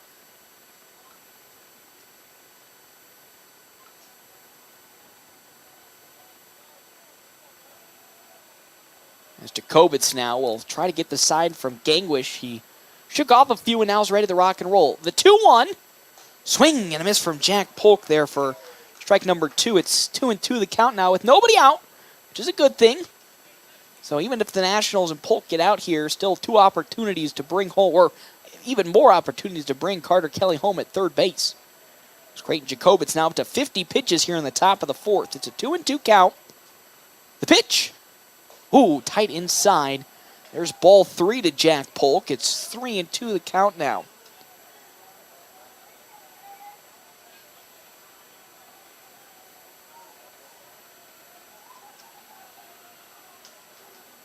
Three and 2 with nobody out. Kelly at third. The pitch. Swing and a miss. Down goes Jack Polk. Another strikeout for Creighton Jacobitz in this game, and there's the first out of this inning. As now we're going to have some time called as out to talk with his pitcher comes head coach for Hastings. And Jacobitz on the mound with 1 down, and probably they're going to have a discussion about how they're going to come about these next couple of hitters, because it's Ty Robinson who reached on an error in his first plate appearance as it bounced away from Nick Canant at short. And then Dean McIntyre, who struck out swinging in his first plate appearance. Still, if you think about it, there's one more free attempt to get Carter Kelly home, which would then, if it's a sacrifice flyout, would be the second out of this inning. And then after that, they'd have an opportunity, their last one, quote unquote, to get a single at least. That's to get home Carter Kelly, which would be huge because the Nationals will then take their first lead of this ball game against this 5 Points Bank Hastings squad, which has been the thorn on their side here at Duncan Field for feels like an eternity.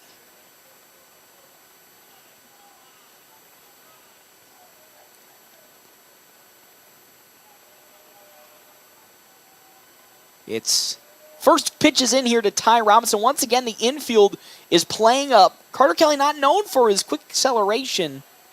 Might be a struggle if they try to bunt him on, but that pitch outside. Ball number 1 to Robinson. Again, more of that straight line speed type guy. Once he gets rolling with the top end, it's tough to stop him. 1-0 to Ty Robinson, who again reached on an error in his first plate appearance. As Creighton Jacobitz delivers. That pitch in there, strike number 1. It's 1-1 the count.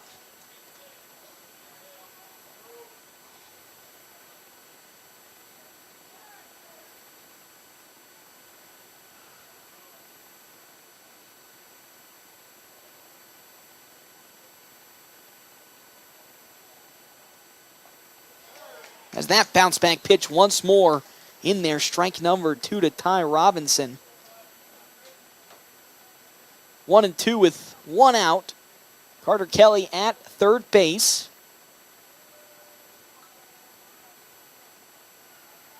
As the pitch. Oh, another swing and a miss, and down goes Ty Robinson, striking out. So 2 down now in this top of the 4th to now bring up the last opportunity for the Nationals. Dean McIntyre up to bat to bring home Carter Kelly, who's in prime position at third base.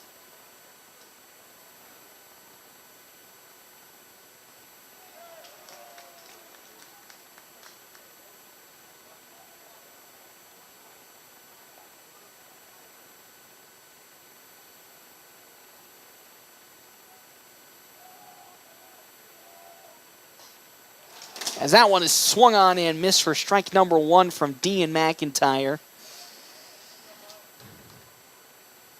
It's an 0-2 count now into McIntyre.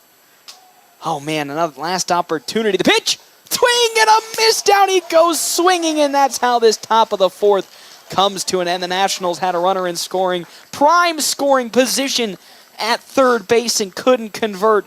We'll now head to the bottom of the 4th inning with this game all still tied up 1 apiece. We can come back here, FM 98.1, AM 1410, and live stream at NorthPlattePost.com.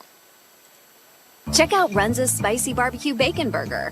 Whew, that's a tongue twister. Say that 5 times fast. Runza's Spicy Barbecue Bacon Burger. Runza's Spicy Barbecue Bacon Burger. No, I didn't actually. Runza's Spicy Barbecue Bacon Burger. Try Runza's Spicy Barbecue Bacon Burger with barbecue sauce, jalapenos, bacon, pepper jack cheese, and crispy onion strips. Runza's Spicy Barbecue Bacon Burger. Runza's Spicy Because Barbecue from the way we make it to the way it makes you feel, Runza makes it all better. Looking for a fuel stop that goes above and beyond? Well, look no further. Wicked Fast in North Platte is here to take your refueling experience to new heights. Jennifer and the crew at Wicked Fast believe that exceptional service makes all the difference. But they're not just about fueling your vehicle. If you're feeling hungry, grab a snack or drink at Wicked Fast on North Highway 83 in North Platte. Conveniently located across the street from Do-It Center. And have you downloaded the MyPhillips 66 app yet? You're missing out on amazing savings that'll make your gas bills much easier on your wallet. Growing up, my parents always encouraged me to do what's right, even if it wasn't easy. I'd always hear my mother's voice say, "Do the right thing." That stuck with me. Every day, just do the right thing. That's it. The rest takes care of itself. At Shelter Insurance, we believe in doing the right thing for our customers and our communities. Find me, Brent Rogo, at 502 East Francis.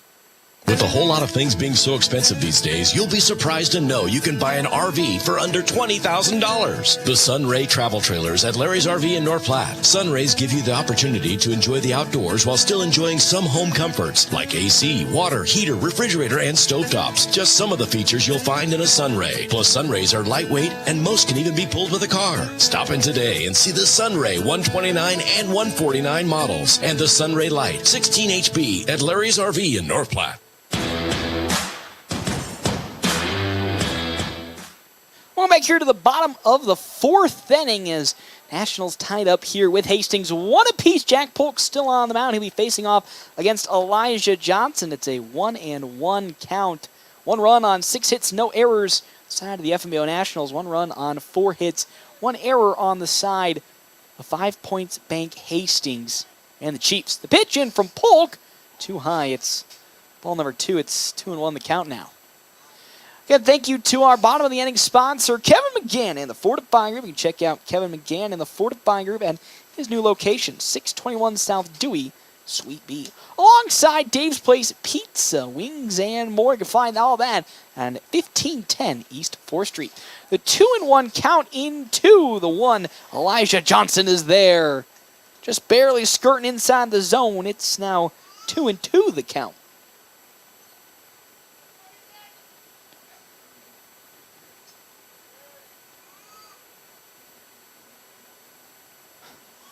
Two and two. Check swing, but it's gonna be 2-2, and they're not gonna say Johnson fully went around, so it's 3-2 now the count. With nobody out.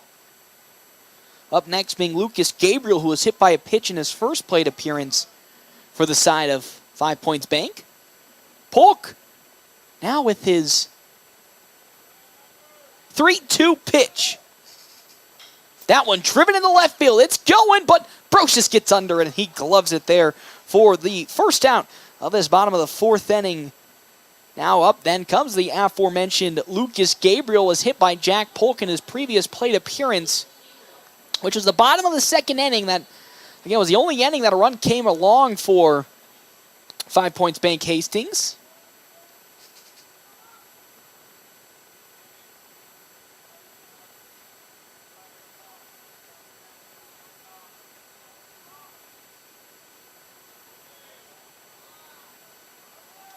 As that first pitch in for one, Jack Polk is down low, ball number 1.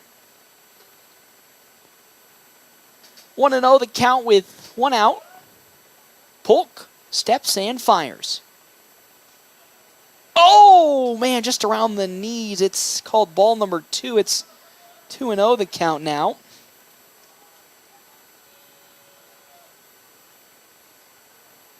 With 1 out as Jack Polk will get the side from Beyer and fire in on this 2-0. Once more outside, ball 3. 3-0 the count now as Polk is trending towards walking Lucas Gabriel. And Nolan Hyde on deck with Braden Rutt in the hole. The 3-0 pitch. Good bounce back, gets in there, strike number 1. Again, when you get to a 3-0 count, you got to really try to get one into the zone. Jack Polk did an excellent job there. It's 3-1 now and 1 down in this bottom of the 4th. Polk likes the sign he gets from Beyer. Now will look to deliver his 3-1 count. That's high, ball 4, and out goes Lucas Gabriel, the first walk of this bottom of the 4th inning. As now out comes head coach Ricky Holmes to talk with his pitcher. And actually, we're going to have a pitching change on the mound, it looks like, as Carter Kelly is now taking up a glove. So that's kind of shocking. I didn't think, I probably, couldn't have seen it, Kelly warming up in the bullpen, but during the half-inning breaks. But here he is, Carter Kelly, picking up a pitching glove, and, never mind, he was just switching gloves. Got me, gosh darn it, Coach and Carter Kelly. They were just switching gloves out there, and because of that, Jack Polk is still on the mound. I was going to say, I was like, man, that's quite crazy if they're going to go for an immediate pitching change. I didn't see anybody warming up with how good Jack Polk's been playing. But, correction, Polk's still on the mound. Runner at first being Lucas Gabriel. As with 1 down, the Nationals would love to get a double play here to end the inning. Hyde, of course, struck out swinging in his first plate appearance, as that off speed is too far in for ball number 1.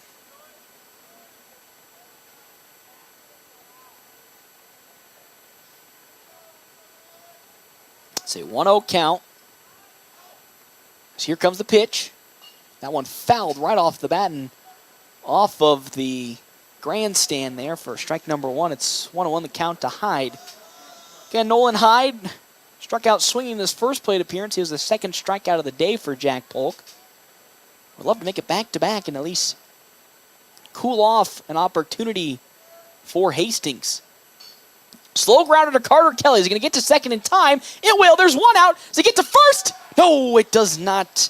So Hyde will get in to first base with the infield single, but the runner at second will get tagged out. So that does alleviate the speedster who was going on over to second. Hyde not known for his top-end speed, but now comes Braden Rutt. Hyde reached on a fielder's choice. So now up comes, again, as I said, Braden Rutt, as that first pitch is in there for strike number 1. 2 outs here in this bottom of the 4th inning.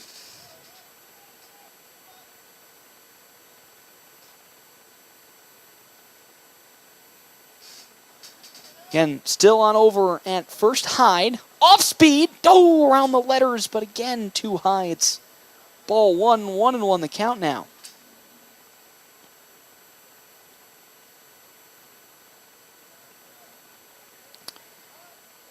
Into 1, Braden Rutt as Polk, 1-1.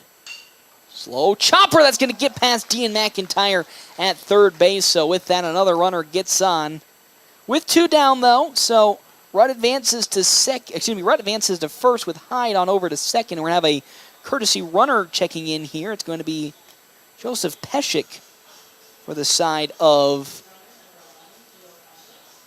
5 Points Bank Hastings. As here comes Dayton Espino up to bat. He's 0 for 1 here in today's game.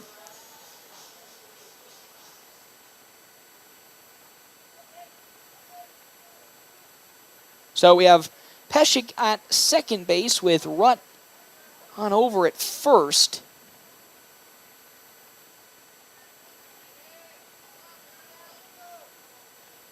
As Polk glances at second base, steps and fires. That pitch into Espino's there for strike number 1. It's 0-1 the count.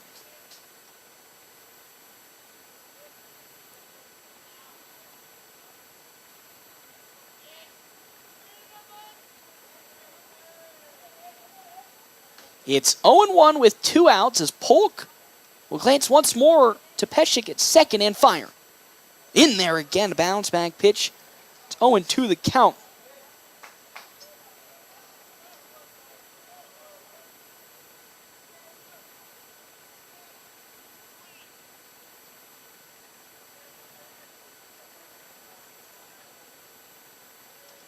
As here comes the Jackson Polk 0-2.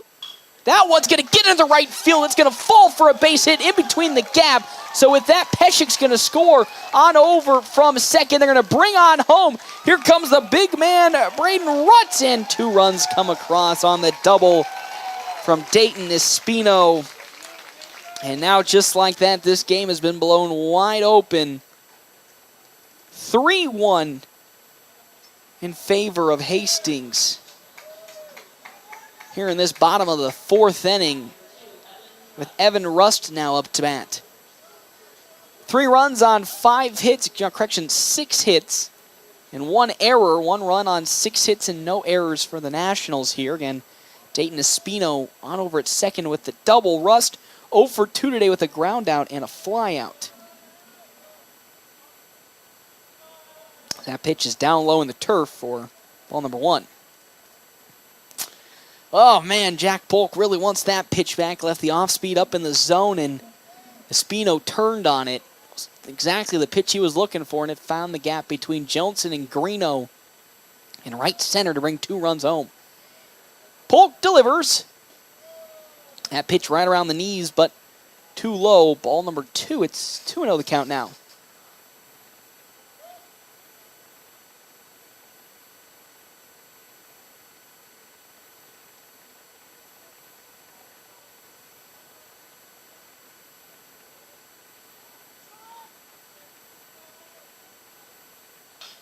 That one, slow chop run over to Carson Johnson, who gloves it on to first in time, and that's how this inning will come to an end. Not before with 2 down. Dayton Espino getting an RBI double to now push the lead 3-1 in favor of 5 Points Bank Hastings. We'll have more when we come back here. FM 98.1, AM 1410, and live streaming as always, NorthPlattePost.com. Summer. Time for outdoors and Dave's Place. What? Those two don't go together. Sure they do. Why should I have to be slaving in the kitchen when all we have to do is go to Dave's Place for food that the entire family enjoys? I like how you think, Mama. Make sure to get outdoors. But when it's time for the best pizza, wings, and fun, head indoors into Dave's Place. Games for the kiddos, pool and drinks for the adults, and food for everyone. Dave's Place Pizza and Wings. Your summer starts here. Sandhill State Bank is a bank for Sandhillers. Families, entrepreneurs, teachers, nonprofits, farmers, nurses, contractors, ranchers, stylists, artists, retailers, professionals, outfitters, restaurateurs, mechanics. It takes all of us to make the Sandhills prosper, and Sandhill State Bank is here to help. Open an account today at sandhillstate.com/open or visit one of our 10 locations across the Sandhills to start growing the Sandhills together. Sandhill State Bank, member FDIC. Well, back here, FM 98.1 AM 1410, and as always, live streaming NorthPlattePost.com. It's currently at the moment a 3-1 lead for 5 Points Bank Hastings. Again, Dayton Espino RBI double to bring 2 runs home. And now 5 Points Bank holds on to a 3-1 lead as up to bat comes Landon Greeno. Greeno again grounded out in his first plate appearance for the Nationals to Braden Rudd at first base. Then Tristan Byers on deck, and then Carson Johnson in the hole. Our top of the 5th is brought to you in part by Kevin McGann and the Fortify Group. You can check out Kevin McGann and the Fortify Group at his new location, 621 South Dewey, Suite B. No action in the bullpen for the Nationals so far in this ball game as Greeno comes up to bat. But again, 3-1 lead in favor of Hastings. Still on the mound is Creighton Jacobitz, another chopper that's going to get on over to Rutt, who throws it to Jacobitz, who steps on first, and there's a first down of this inning. 1 pitch, 1 swing, and 1 down here for the Nationals.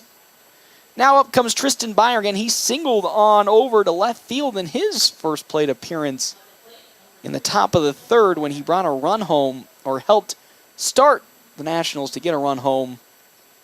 Now trailed by 2, have some work to get done to make sure that they can get back into it. The pitch, way outside from Jacobitz there, ball number 1. No action so far, it looks like, in either bullpen here. It's 1-0 count with 1 out. Carson Johnson on deck, and Andrew Brocious in the hole. Brocious 2 for 2 already today. The 1-0. Pop, drifting foul, and will fly behind me into the parking lot for first strike of this at-bat. Again, thank you again to our top of the 5th inning sponsor, Kevin McGann and the Fortify Group. You can check out Kevin McGann and the Fortify Group at his new location, 621 South Dewey, Suite B, alongside the Shelter Insurance guys, Pete Bowles and Brett Rogo. Go see them for auto, home, life, and more. It's Shelter Insurance. 1-1 count into the aforementioned Tristan Byer as Jacobitz fires. That's high. Ball number 2. It's 2-1 the count now. 2-1 with 1 out and nobody on. Nationals trail by 2 here, 3-1. Love to bounce back and get back into the scoring column this inning like they did in the top of the 3rd as Byer tries to lay down a surprise bunt, but it is popped up and fouled. Therefore, yet again another foul ball. It's still 1-2. Or excuse me, now 2-2 the count to on Tristan Byer. Nationals have been putting up the hits, 6 so far in this game, just have been unable to convert when they had runners in scoring position. As Jacobitz now steps and fires his 2-2. Swung on, and once more foul down the third base side. He's up now to 65 pitches Creighton Jacobitz is. Still no action in either bullpen. So we could be seeing these pitchers for a long time. As here comes the 2-2. Swing and a miss. Down goes Tristan Byer on strikes. Another strikeout for Jacobitz in the second out of this inning to bring up Carson Johnson. He grounded out in his last plate appearance to Rutt on over at first base. He singled in his first plate appearance on over to right field. So really liking the right field side today. Carson Johnson against Creighton Jacobitz. Would love to turn on one here and keep the inning alive. With 2 down in the top of the 5th. The pitch from Jacobitz. High. There's ball number 1. 1 ball and no strikes into Jacobitz.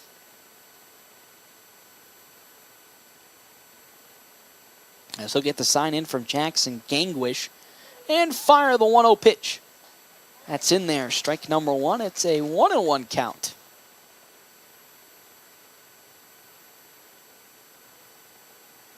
One and one with 2 down as Jacobitz finally likes his sign and delivers it in.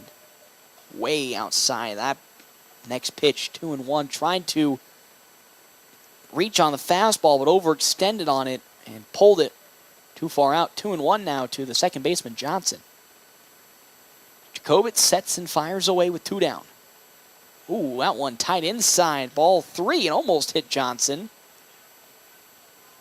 So now it's a 3-1 count as home plate umpire going out to hand Jacobitz a baseball and give him a good pat on the back here as Johnson now going to have a talk with head coach Ricky Holmes on his approach here is Johnson looking for the walk to then bring up Andrew Brocious, who's 2 for 2 today, which most certainly could score Carson Johnson if he steals second if he gets on. Again, big if he gets on. 2 down. It's a 3-1 count into Carson Johnson. As Jacobitz likes to sign, and he'll step and he'll fire away. Fouled off the bat there from Johnson. We're now moving it full 3-2 with 2 down.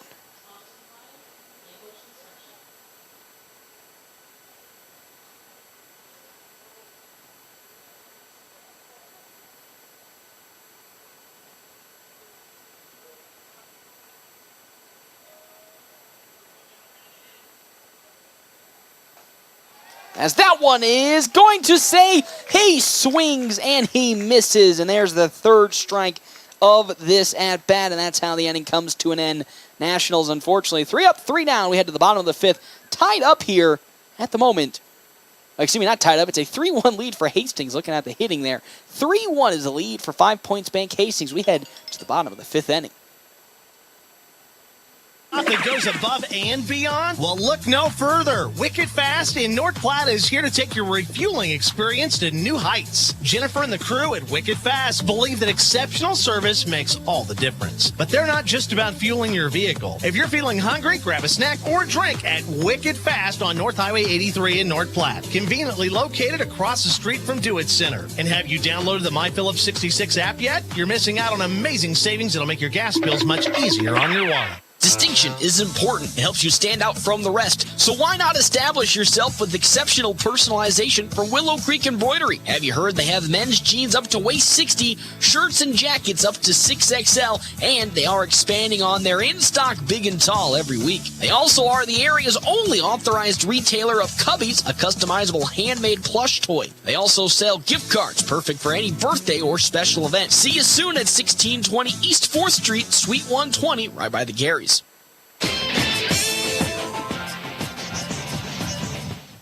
Welcome back here to Duncan Field. Nationals trailing 3-1 now yet again. We have a new pitcher on the mound for the FNBO Nationals as up comes to pitch, Race Morkey. He'll get this bottom of the 5th inning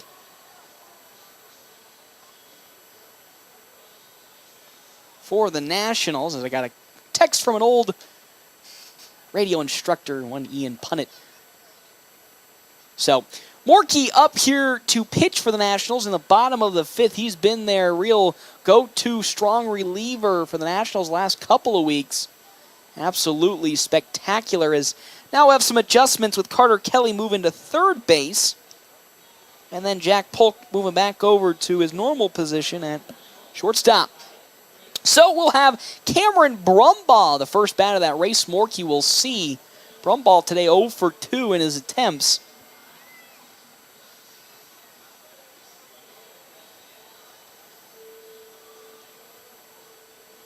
So Morkey again, last couple of games, he came in for Tristan Byer last time out against 5 Points Bank Hastings and really shut the door on the side of the Chiefs. Went 3 for 3 in that game. Also was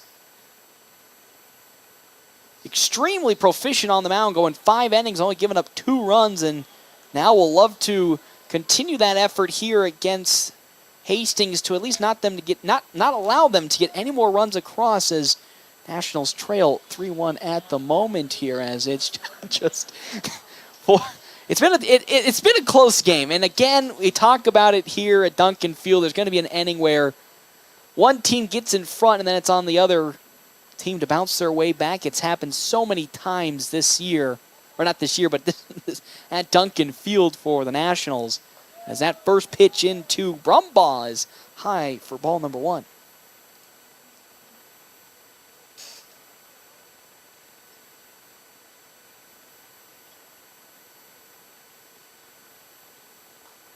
Next pitch from Morkey. Oh, just so close. It's ball number 2.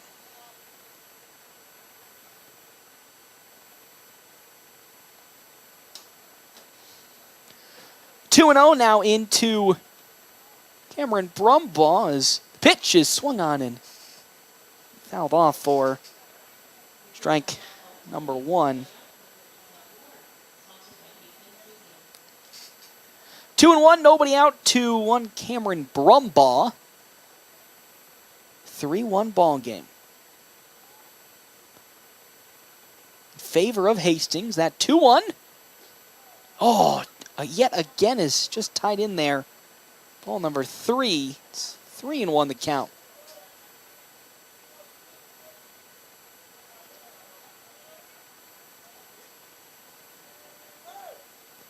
Pitch drilled on over to Ty Robinson at first, and he gloves it. It's a line drive out. And with that, one down for the dangerous Nick Canant. He's 1 for 2. Excuse me, he's 2 for 2 with a double and a single today. He's on cycle watch. Just needs a triple and a home run at this point. But with 1 out and nobody on, Morkey's got a task at hand for him. As he'll get the sign in from Tristan Byer.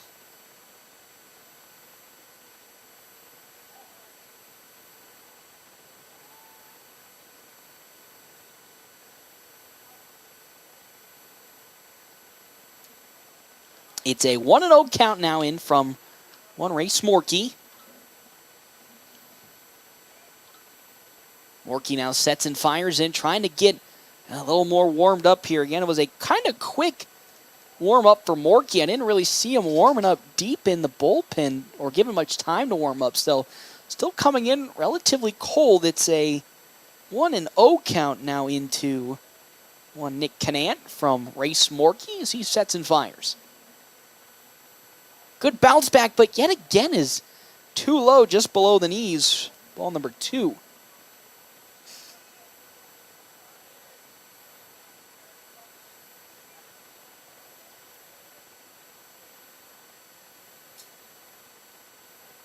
As that 2-0 pitch, once more that time down in the turf. Ball 4, and on over to first goes Nick Canant. So, still on cycle watch. They still can't count the balls as a cycle watch. But now here comes Jackson Gangwish. He's 1 for 2. He flew out in his second plate appearance on over to center field, Caden Johnson, but singled to center in his first. Has Canant, the steal threat, on over at first base. As Morkey will then try to pick off Canant. Gets a little bit away from Ty Robinson, but Canant gets back just in time. So he calls time at the plate, slow to get up, but he's all good to go and ready to rock and roll. 3-1. As Morkey sets and fires. So a big old swing and a miss. The throw over to first. Oh, it had Canant way out there, but Robinson couldn't hold on to the baseball to apply the tag. So Canant gets back successfully. It's an 0-1 count to Gangwish, but really good awareness from Tristan Byer to notice that Canant had a massive leadoff and was miles away from first base. Just couldn't get him out. So it's still 0-1 with 1 out. As Morkey attempts yet again another pickoff, but Canant will step back. Here in the bottom of the 5th inning. Oh, they're going to say it's a balk on Race Morkey. So because of that, Canant's going to take his way on over to second on the balk. And just like that, that runner easily advances into scoring position yet again for 5 Points Bank Hastings. So Morkey will take a glance and deliver.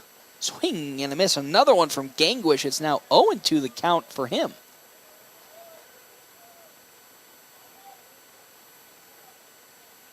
Oh, 0-2 with 1 down. Canant at second base with Elijah Johnson on deck and Lucas Gabriel in the hole. As here comes the 0-2. Off speed, off the mark. It's ball 1. Now, the NBA Finals is getting underway here. Somebody please do update me this, if you can, update me the score of the Nuggets game. I haven't been able to take a glance at where it sits right now. So if you could help me, that'd be a big help. Thank you so much. Don't ask for much, but that'd be a big help. As Tristan Byer went to go talk with Race Morkey. So yet again, Gangwish has taken 2 big swings that have been misses against Morkey's fastball, so maybe that's what Tristan Byers talking to him about. He'll glance at second twice and deliver. High, but nobody's there as yet again Canant with a long leadoff. It's ball two. 2 balls and 2 strikes into Jackson Gangwish, the catcher, with 1 out in the bottom of the 5th inning. Nationals trying to come back here, currently trailing 3-1 in this ball game. Tied up with Hastings until the bottom of the 4th when the Nationals gave up 2 following a Dayton Espino double into center. As Morkey with his 2-2. Way inside once more. It's 3-2 the count now.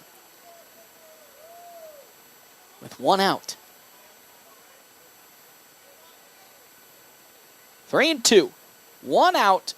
Canant on over at second. Morkey looking for his first strikeout of his game today and give the Nationals 1 step closer to ending this inning.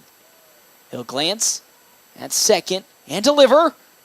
Way in front of the dirt, and with that on over goes Gangwish to first, and he'll walk the batter, and now we have 2 on with 1 out, and out comes once again Tristan Byer to have a word with Race Morkey. That off-speed landed way too short in front of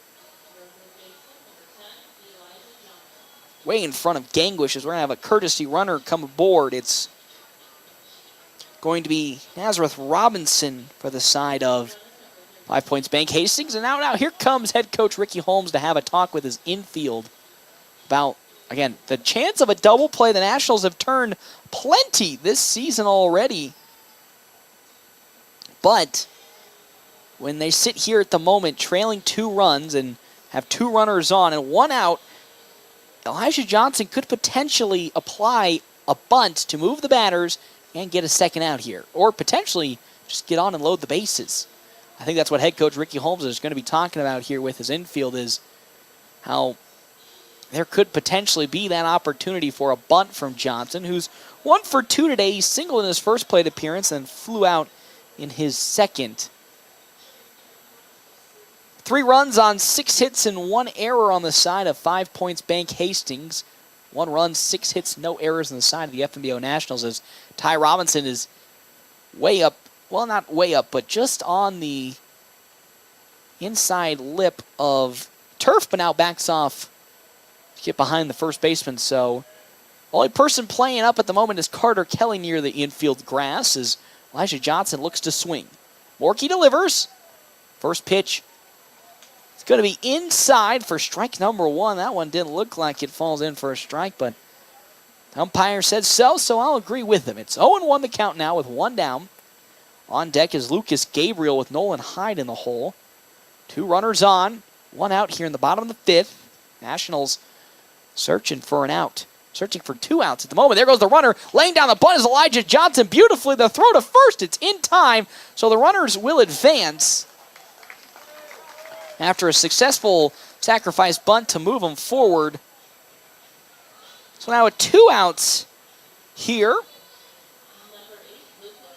Well, Lucas Gabriel, who's yet to record a hit today, but was hit by a pitch in his first plate appearance and then walked in his second, has 2 runners in scoring position with Nazareth Robinson at second and Nick Canant at third. But 2 down in this inning, as Morkey would love to get a single, or actually a ground out in here to end the inning and stop the scoring threat for Hastings. As he sets and fires, that pitch in there, strike number 1, good pitch from Race Morkey. It's 0-1 now. Still a very intense situation for the Nationals as they're trying to work their way back into this ball game, trailing 3-1. Morkey glances at third, and his 0-1 pitch. It's down low, gets a little bit away from Tristan Byer, but it's ball number 1. A little bit of consecutive batters here where Race Morkey has put one into the turf. Normally does a great job, Race Morkey does, of not pitching into the turf or the dirt whenever he comes up to pitch, but so far, not the cleanest of starts, but with 2 down, would love to end this inning and not allow a run to come across. Or a hit at the moment. As Morkey gets the sign he likes from Tristan Byer on his 1-1. As the runner's going to go, or thought about going home, is Canant just doing what Carson Johnson normally does. That pitch is outside ball number 2, where he'll get a big running start from third and threaten to come home on the windup. But pulled back, but Byer didn't want to throw to third to get him out. So still 2 runners in scoring position. It's 2-1 now. Pitch is high, ball 3 to Lucas Gabriel. 3-1 as Morkey now in a bit of a pickle. Could be walking Gabriel, which would load the bases, which isn't the end of the world. With 2 down, it's a force out in any bag for an easy out, but also elevates the chances of more runs coming home. He'll get the sign he likes from Byer. Here comes Race Morkey's 3-1 pitch.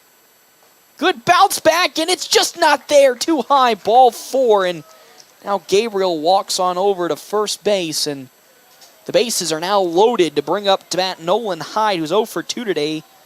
Struck out swinging and reached on a fielder's choice in his second appearance for 5 Points Bank Hastings.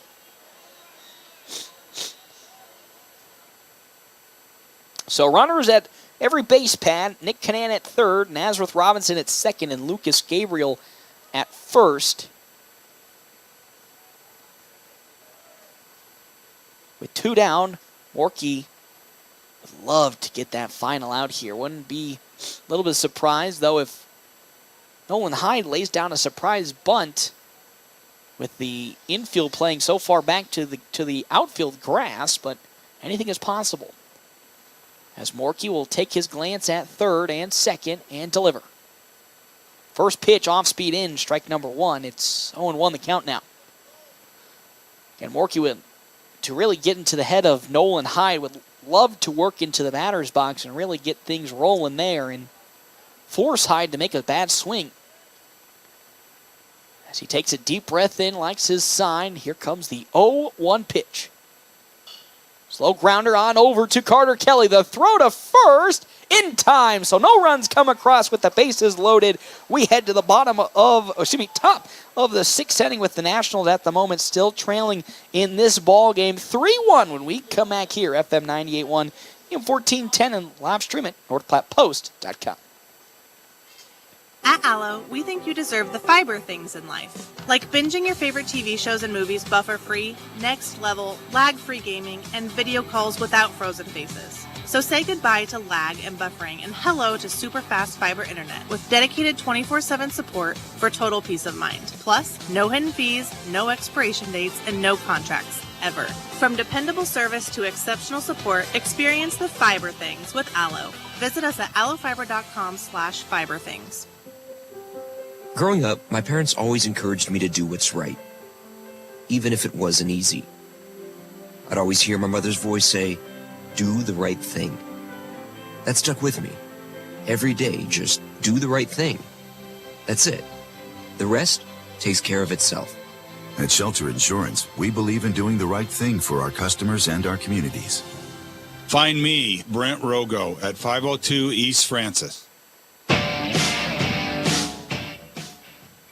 Welcome back here, everybody, to Duncan Field. Nationals at the moment trailing 5 Points Bank Hastings and the Chiefs 3-1. 3 runs on 6 hits and 1 error. 1 run on 6 hits, no errors for the Nationals. So either side has been able to really get on with some hits, but feels like the Nationals just unable to convert on any of those hits, lefting a couple batters on, and specifically Carter Kelly, who was at third base 2 innings ago. Couldn't be brought home. So now here comes Andrew Brocious to the plate. He's 2 for 2 today. Another strong game from Brocious. Another game of multiple hits. As he'll come up against, still on the mound, Creighton Jacobitz. He's at 72 pitches, and it's looking like he might go a complete game here with nobody warming up in the bullpen for Hastings. As a little bit of a delay, as again the music running too long. So now here comes one Andrew Brocious up to bat against Creighton Jacobitz. He's hit 2 singles off of Jacobitz. Can we make it a third? Looks to lay down the surprise bunt. Couldn't pull back in time, so he'll get dinged for strike number 1. But love actually outside ball number 1. He said he pulled back in time, so it's 1-0 the count. Brocious tried to lay down a surprise bunt to get on with his speed, but it's now 1-0. Swing and a miss from Brocious. Strike number 1. It's 1-1 the count now. Again, he's had himself a stellar month of not only May, but here into June with multiple games with multiple hits. Going 3 for 3 yesterday against the side of Holdridge. That pitch from Jacobitz high and away. Ball number 2. It's 2-1 now. 2-1 with nobody out, nobody on. Top of the 6th. Nationals running out of opportunities to get runs across. Ooh, pitch way inside from Jacobitz. It's ball 3 now. 3-1 the count into Brocious, again playing left field. Staring down a walk here to lead off this top of the 6th would be huge for the Nationals. That one, slow chopper, gonna get on. Oh, and out of the glove of Cameron Brumball. Took a big bounce. Him and Canaan seems to have gotten into some communication woes, and it flies past both of them. And with that, on over to first base goes Andrew Brocious. Another beautiful hit for Brocious. And now as a runner on the base pad and potentially in scoring position, as that's the 7th hit of this ball game and the 3rd for Brocious. That pitch from Jacobitz now into Caden Johnson, who's now up to bat, is going outside. Ball number 1. As Jacobitz will glance at first and fire. High. Throw on over to first, not in time, so 2-2 count into Caden Johnson. Again, Jacobitz left-handed. Going to have a tough time for Brocious to steal. He did get 1 steal today already. Unfortunately got tagged out when he was trying to steal 3rd. The pitch, high again. It's ball 3 now into Andrew Brocious. As things getting a little scary here for Creighton Jacobitz. 3-0 the count with Brocious on over at first. And that's ball 4, and down low and out. Over to first goes Johnson, and here comes out now the head coach for the side of 5 Points Bank Hastings to have a talk with his pitcher, Creighton Jacobitz, who is now giving up a single to lead off the inning and then walked the second batter, Caden Johnson. So now 2 speed threats are on for the side of the Nationals. To bring up Carter Kelly to bat, he's 2 for 2 today, a single and a double. As yet again now having a long talk here. Again, Jacobitz up to 81 pitches, 52 strikes, and 29 balls in this ball game. Has Johnson again at first base for the FNBO Nationals, and Andrew Brocious at second. All speed threats, so we could potentially see a double steal be attempted from the side of the Nationals, but already today, Jackson Gangwish has shown that he can throw out anybody from anywhere. Brocious tried to steal 3rd early in this ball game in the top of the 1st inning, but got again tagged out as he was trying to steal 3rd, and then did it again against Carter Kelly, who tried to steal 2nd earlier in this game too. So here we go. The infield is still on the turf, expecting Kelly to bunt with nobody out. As Jacobitz glances at second and will fire in his first pitch. That one fouled off the bat. Therefore, strike number 1. It's 0-1 the count now. The Nationals with really their first big opportunity to score since the top of the 3rd inning, where they got the 1 run across.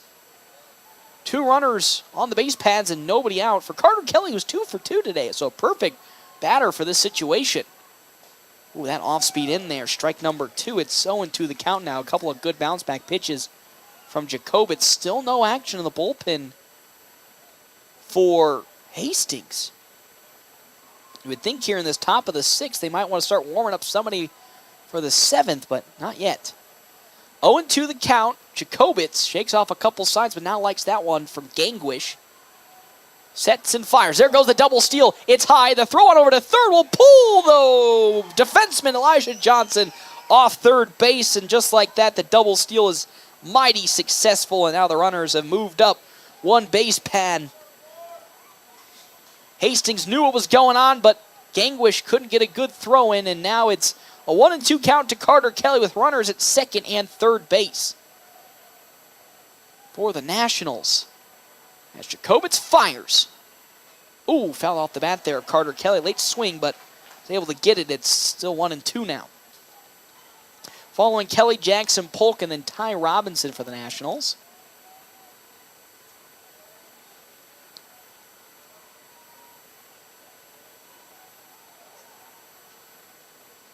As Jacobitz finally likes what he's seeing, and now time's called from Carter Kelly. He wants to take a deep breath and refocus in, retighten the gloves. Again, a high-pressure situation with nobody out here in this top of the sixth. Nationals with a chance to tie the game if Carter Kelly can get one into the outfield for a single. He's already hit a double today, so extra careful has to be Jacobitz. The 1-2. Swing and a miss from Carter Kelly. Reached way out there in the zone and really wants that one back because there's out number one. As now Jack Polk comes up to bat. He's 0 for 2 today. A ground out and struck out swinging in his 2 plate appearances. Yet again, still prime real estate for the Nationals to score a run as they're going to intentionally walk. They are going to intentionally walk Jack Polk on over to first. Risky move on the side of Hastings. Ty Robinson, he's 0 for 2 today. Reached on an error in his first plate appearance and struck out swinging in his second. Yeah, even though statistically today Ty Robinson's not having his best game, it's always scary to load the bases up. Because, again, Ty Robinson already has a walk-off this season against Ogallala in the first game. And he could be a difference maker in this one.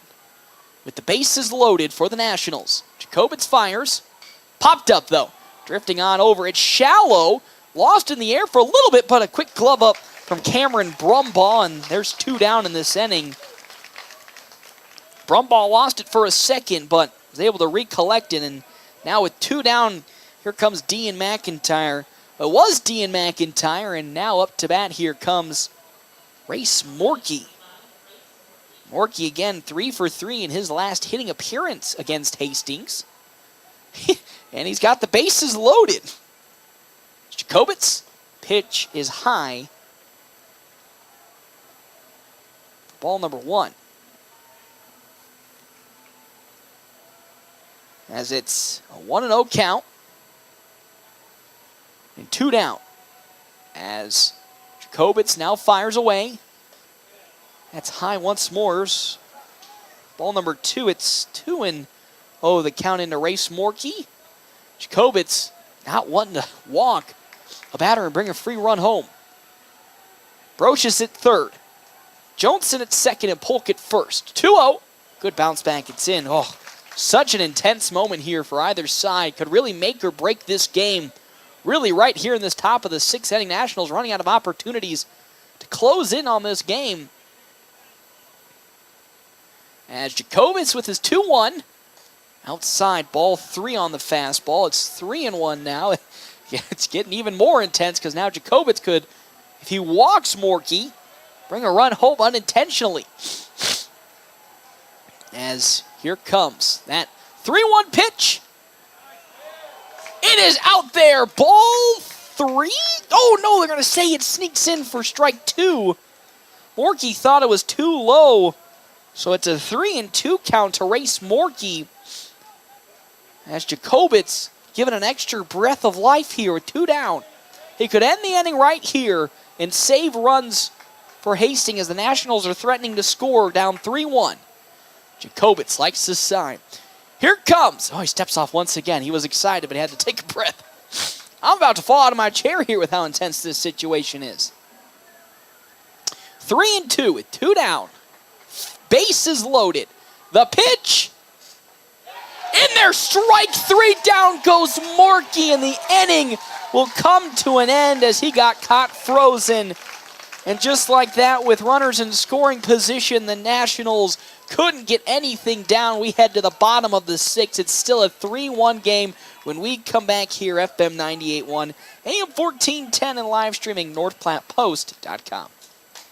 CT Computer Services of North Platte has laptops for under $300 now in stock. If your computer is running slow, it probably needs a tune-up. Take it to CT Computer Services. The basic tune-up price is only $50 and save more on Tune-Up Tuesdays. CT Computer Services sells both new and refurbished desktops and laptops, and they have laptops for under $300 in stock now. See your IT guys at 905 South Willow or give them a call, 534-3628. Mid-Plains Community College is the right choice to transform your future. With a variety of educational formats, including face-to-face, distance learning, online, and hybrid options available, your future career is waiting for you. Fall classes begin on August 21st, so give us a call today at 800-658-4308 to get scheduled with an advisor. That's 800-658-4308, or visit our website at mpcc.edu.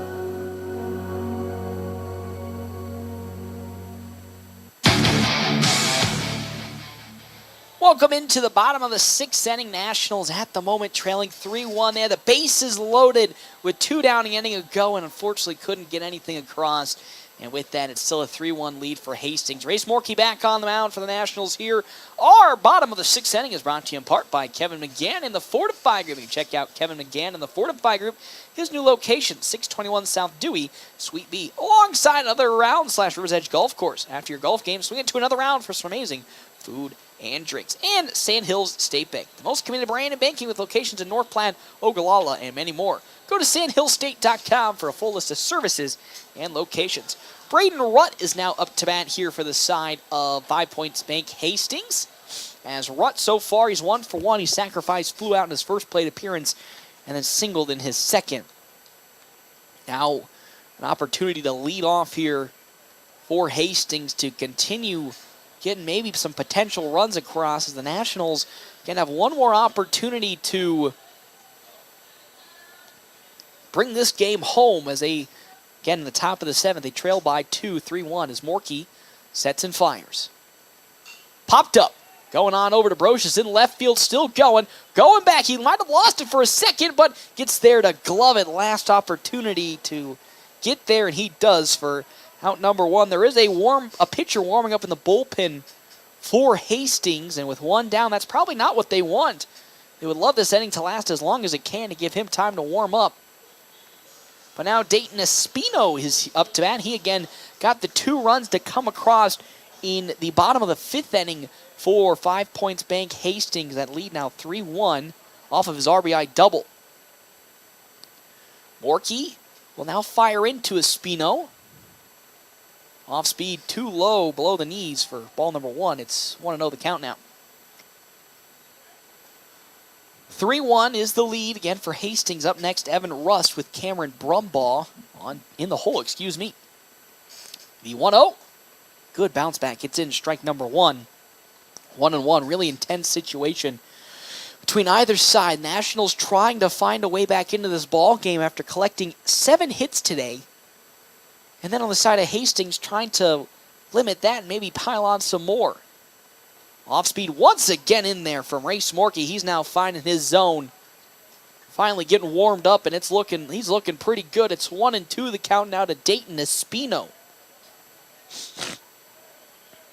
As Morkey likes his sign from Tristan Byer. And goes into his motion. The 1-2.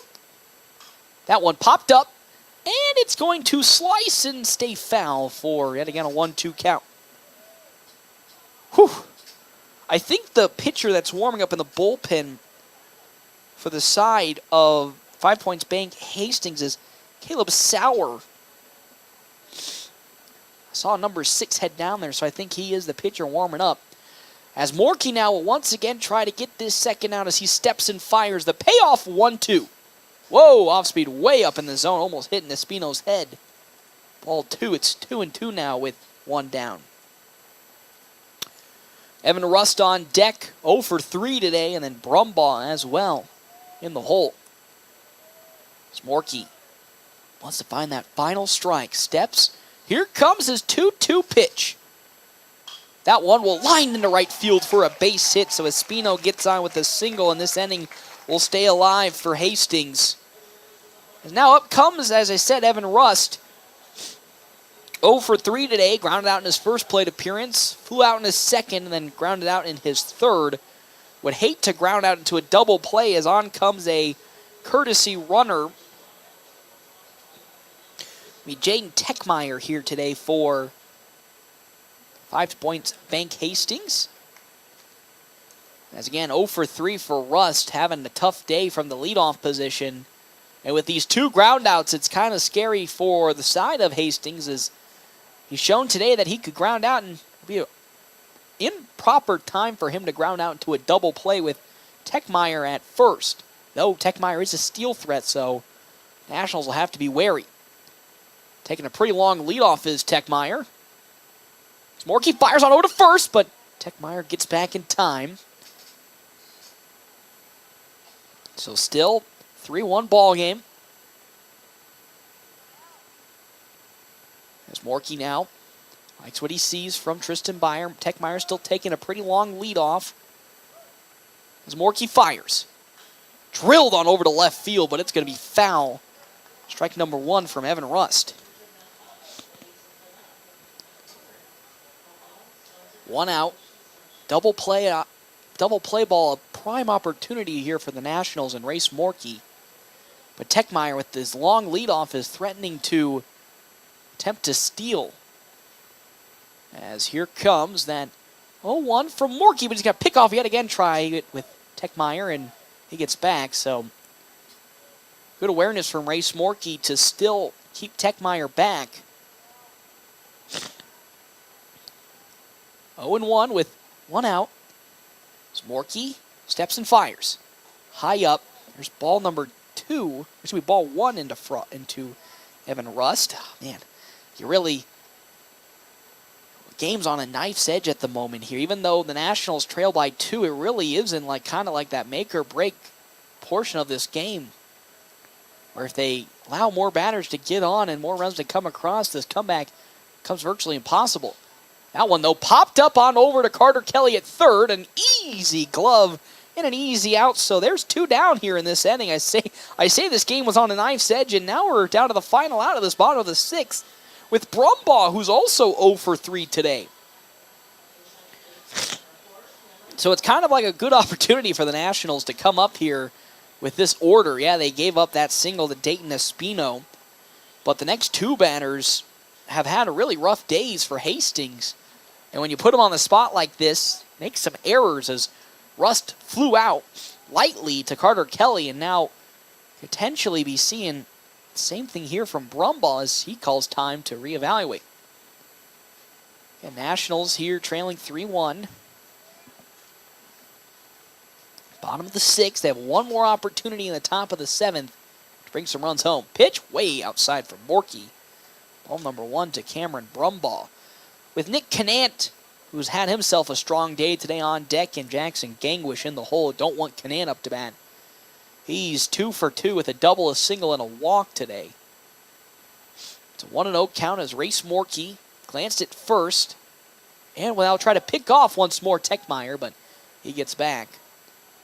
So we'll still stay at 3-1. The lead and a 1-0 count in to Cameron Brumbaugh. Nationals so far today have been pretty perfect. From the field, that one is skied, lifted to left, the handle will fall foul for strike number 1. Nationals, as I said, have been pretty perfect from the field. No errors today. 2 errors on the side of 5 Points Bank Hastings. As now pitching seemed to be done warming up over there, and we'll see a new pitcher in the top of the 7th to close this game out potentially for 5 Points Bank Hastings. As Techmeyer still at first.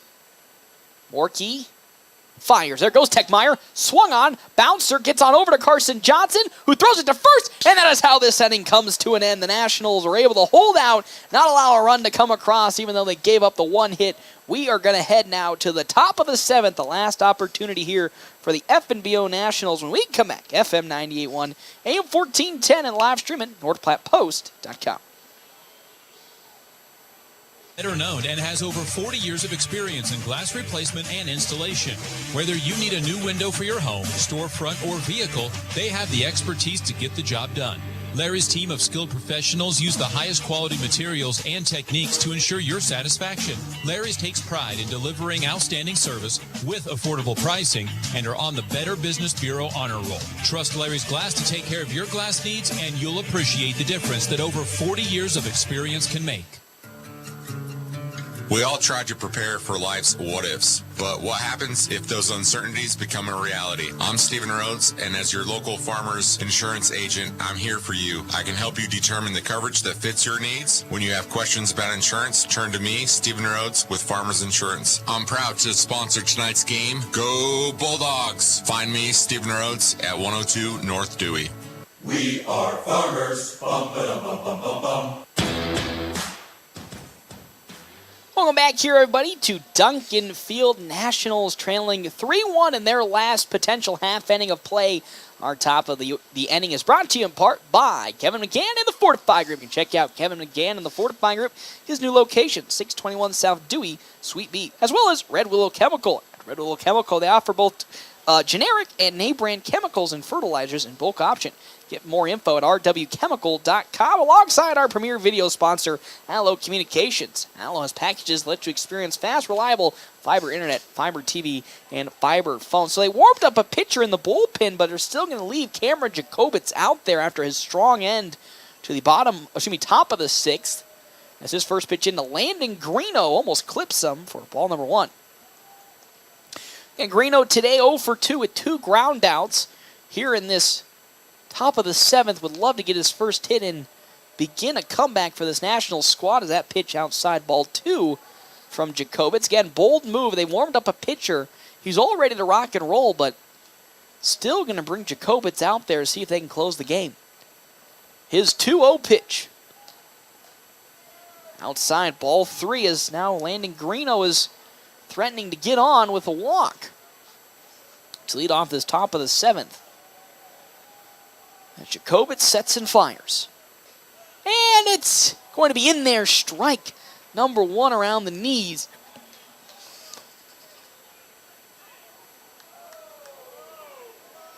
And they're going to throw somebody out from the Nationals dugout. Somebody didn't like the call from the home plate official, and they're going to throw out one of the assistant coaches. So that 3-1 count, I think brings out Coleman. Assistant coach Coleman ejected from the baseball game. So it's 3-1 now. In the top of the 7th, that pitch was right around the knees, but home plate umpire saw differently into Landon Greeno, who could be walked here yet again. As Jacobitz fires. And that's going to bounce off of the elbow of one Landon Greeno, and he waltzes on over to first after being hit by a pitch. And now that'll probably do it here for one Creighton Jacobitz.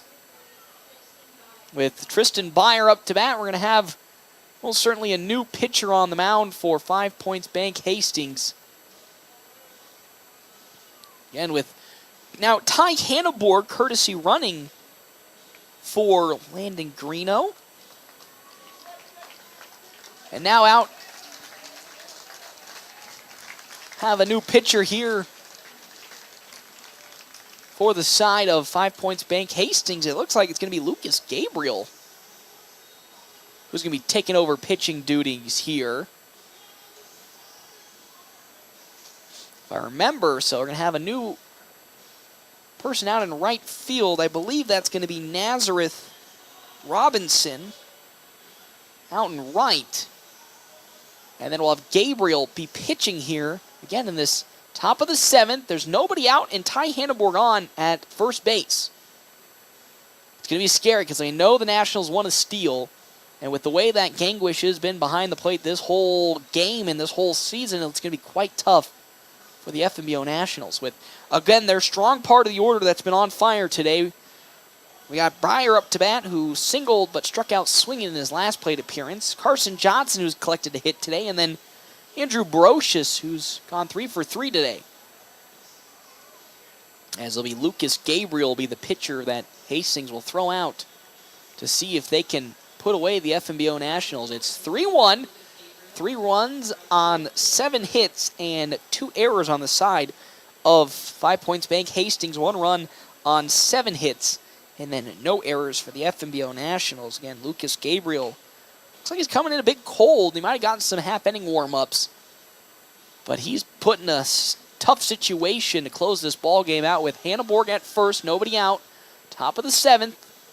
It is a 2-run lead for the side of 5 Points Bank Hastings.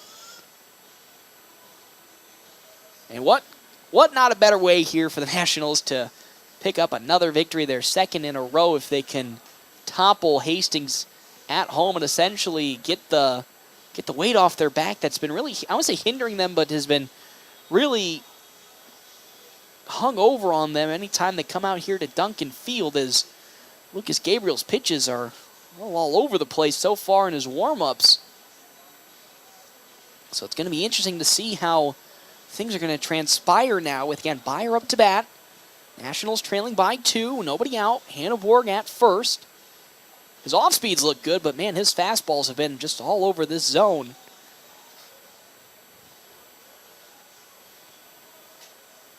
It's going to be fun. I really am going to be excited to see how this comes about. But thank you again to our sponsors today, Wicked Fast. Are you looking for a fuel stop that's Wicked Fast and easy to use? Then head over to Wicked Fast, the most advanced fuel stop in town. Hey, if you're also feeling hungry, grab a snack or a drink at Wicked Fast, conveniently located across from the Do It Center in North Platte, as well as Lindemeyer Law. Call Lindemeyer Law for all your legal needs. As up now, here comes Tristan Byer against Lucas Gabriel. As Byer again, he's 1 for 2 today with a single and struck out swinging. His first plate appearance in his 2 plate appearances so far has Ty Hanneborg at first, who is a steal threat, but again, very scary with Jackson Gangwish still behind home plate, ready to throw anybody out. As Gabriel will get one last pitch in, and now out comes Gangwish to have one final talk with his closer. Again, to give an opportunity for Hastings to get back to their winning ways and defeat the Nationals yet again at home in a slim margin, but the Nationals would love to upend that and pick up their own victory here. 3-1 is the score right now. Hannah Borg at first, Byer up to bat. Worst case scenario here is Tristan Byer grounding out into a double play, or Hannah Borg getting caught stealing trying to get to second. As Gabriel gets ready for his motion as Hannah Borg's at first. The pitch, check swing, and that's high and outside for ball number 1 to Tristan Byer. 1-0 the count now. Game now really, no joke, is on a knife's edge. Hannah Borg still at first. Wouldn't be surprised if he takes off right here. Pickoff attempt as Hannah Borg gets back. If I'm head coach Ricky Holmes, I'm not thinking at all about a steal at the moment. I'm waiting for Lucas Gabriel to make a mistake. Almost made one there. Good stuff from Gangwish as it's down low, ball 2. 2-0 the count now. 2-0 with nobody out. 1 runner on for the Nationals. Hannah Borg at first. Again, pinch running for Landon Greeno, who got on with a walk. Gabriel's 2-0. Check swing, but it's in. Strike number 1. 2-1 now the count with nobody out. Following Byer, Carson Johnson, and Andrew Brocious, the teeth of the Nationals order. Hannah Borg taking a relatively long lead off at first. Fouled off the bat of Byers. Now 2-2 the count, so Tristan Byer in a little scary position now. Had a nice advantage, 2-0, but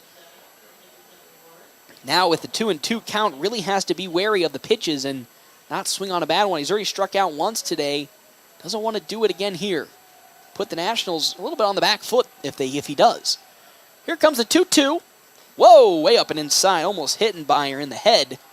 With that off speed, kind of left his hand a little wanky, or a little janky out there. It's 3-2 now with nobody out. As it's 3-2.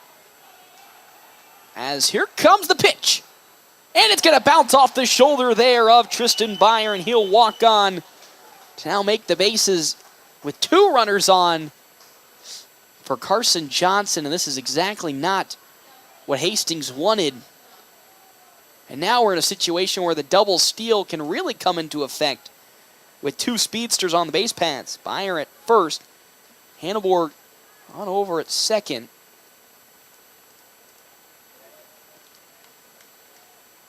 He's 1 for 3 today as Carson Johnson. He singled in his first plate appearance. He grounded out in his second and then struck out swinging in his third. Don't call him again old reliable for a reason or without a reason, so it's an opportunity for the Nationals to score 2 runs, tie this game up here, nobody out. Top of the 7th, a little bit of some Nationals magic. As, again, Lucas Gabriel on the mound, nobody out, 2 runners on. As they try to pick off Hanneborg at second, but he gets back plenty of time. Again, following Johnson, it's Andrew Brocious, then Caden Johnson. So yet again, 2 batters for the Nationals following Johnson that had pretty productive hitting days today.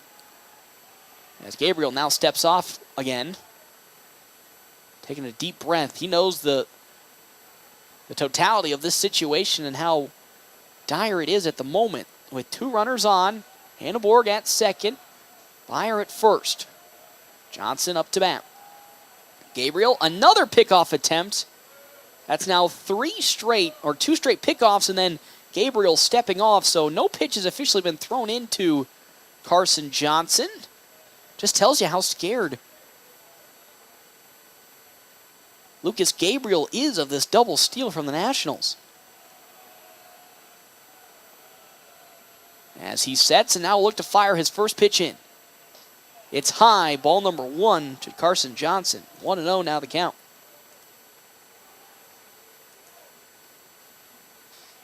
Two runners in scoring position. And I say that because the double still can come at any time with even though Tristan Byer being at first. As again with nobody out, Nationals in prime position. The 1-0. Outside, ball 2 to Carson Johnson. It's 2-0 the count now to the Nationals' second baseman. Nobody out. Byer at first. Hanneborg at second. The pitch. Once more outside. It's ball 3. It's high. It's 3-0 the count now to Carson Johnson. And here comes Jackson Gangwish to talk to his young pitcher, Lucas Gabriel, who is struggling here in this at-bat with the bases potentially soon to be loaded and nobody warming up in the bullpen for 5 Points Bank Hastings.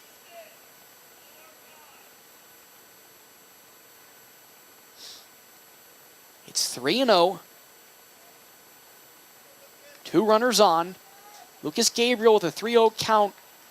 Right now it's trending towards, and we are going to have another pitcher warming up in the bullpen, running out as quick as he can to be warmed up for Hastings. And as Gabriel is struggling here so far this inning. He delivers. Good bounce back, and it's going to be too far inside either which way. It's ball 4. The bases are now loaded to bring up Andrew Brocious, who's 3 for 3 today. And the base is loaded, though force out at any plate. So if it leads into a double play, 1 run will come across, but the Nationals would have a tough time.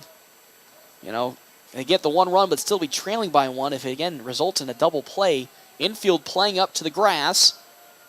The infield grass, as that first pitch in from Gabriel is in there. Strike number 1. Again, nobody out here in this top of the 7th inning, and 2 runners in scoring. 2 runners in scoring position, but the base is loaded for the Nationals.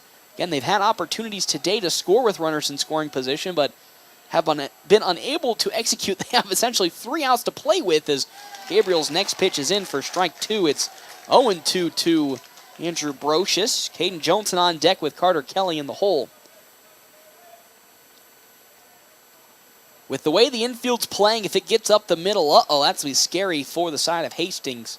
Well, certainly 2 runs will score. Here comes the 0-2. Chopper, it's high up, Grabbed by Gabriel. He can't step on first, so with that one run will come across. Oh no, they're going to say it's out from the side of Ty Hanneborg.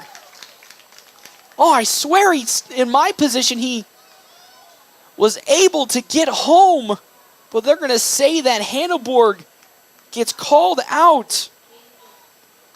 So there's one down, and the run doesn't come across for the Nationals.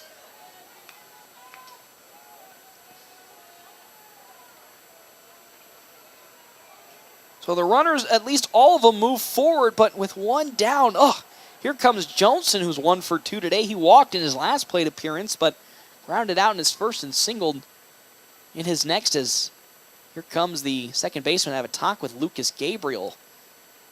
Unbelievable scenes. It looked like that Hanneborg was able to get home, and now here comes the head coach for Hastings to have a talk with his pitcher. With the bases still loaded, I do not know how. From my view, it looked like Hanneborg easily got home before the tag, but they're going to say he didn't. And now, with one out, Nationals still have 2 opportunities to essentially score 2 runs to tie this game up, or at least take the lead with the bases loaded. My good golly, how this game has turned about here.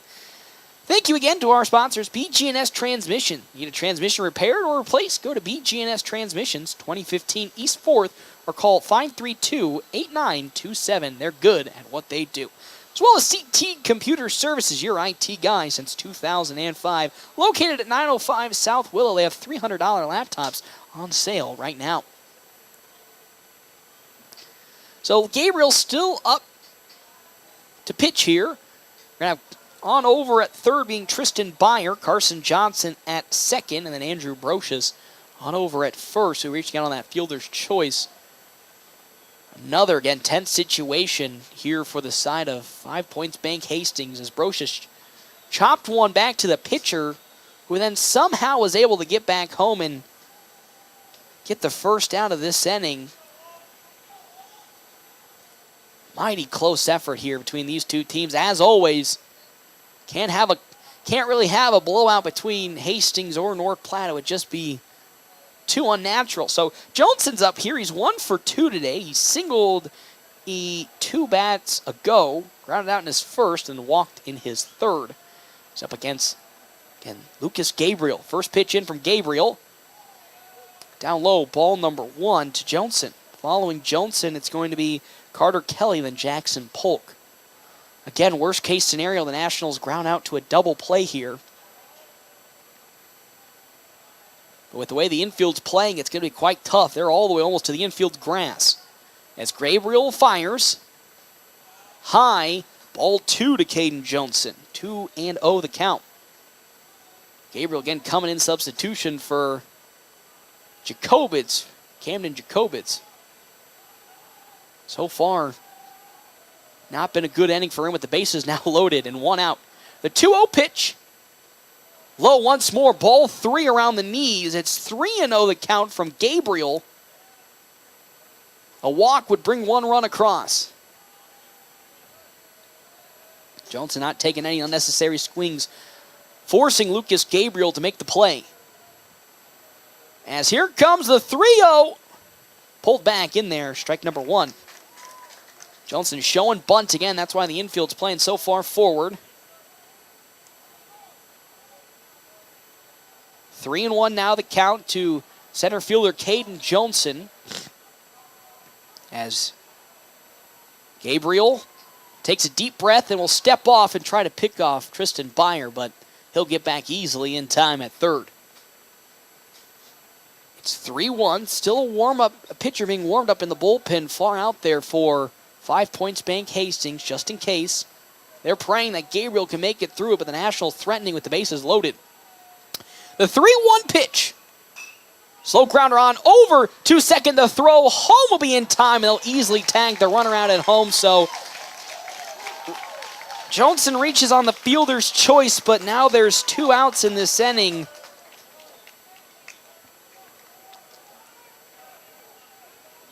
And up to bat, here comes Carter Kelly, the last vestige of hope for the Nationals. He struck out in his last plate appearance, singled in his first and doubled in his second. And really wanted that last at-bat back as he swung way outside the zone. And now the infield is playing to the outfield grass at the moment. As Gabriel sets and fires into Kelly. Off speed, it's in there, strike number one. Oh boy. Well, again, last opportunity for the Nationals here in this ball game, trailing by 2, 3-1. Carter Kelly has done some heroics last season. Would love to work his magic right here. It's an 0-1 count into the third baseman as Gabriel winds up and delivers. Driven into left field. It's going to get out of the glove of the shortstop, so one run comes across, and then another, and this game is all tied up for the Nationals. An RBI single, a 2 RBI single from one Carter Kelly now ties this ball game up for the Nationals. And just like that, all has changed here in Hastings. As here comes Jackson Polk. He was intentionally walked in the last plate appearance, and with 2 down, an opportunity to keep this game going for the Nationals, and maybe they take the lead here. Again, with Johnson at second, Carter Kelly at first, a single from Polk will score at least one run. As Gabriel sets and fires to Polk, it's going to sneak a little bit away from Gangwish, but Joni got a little too far. Caden Johnson a little too far from second, but he'll get back in time. It's 1-0 the count now. 2 down here in this top of the 7th.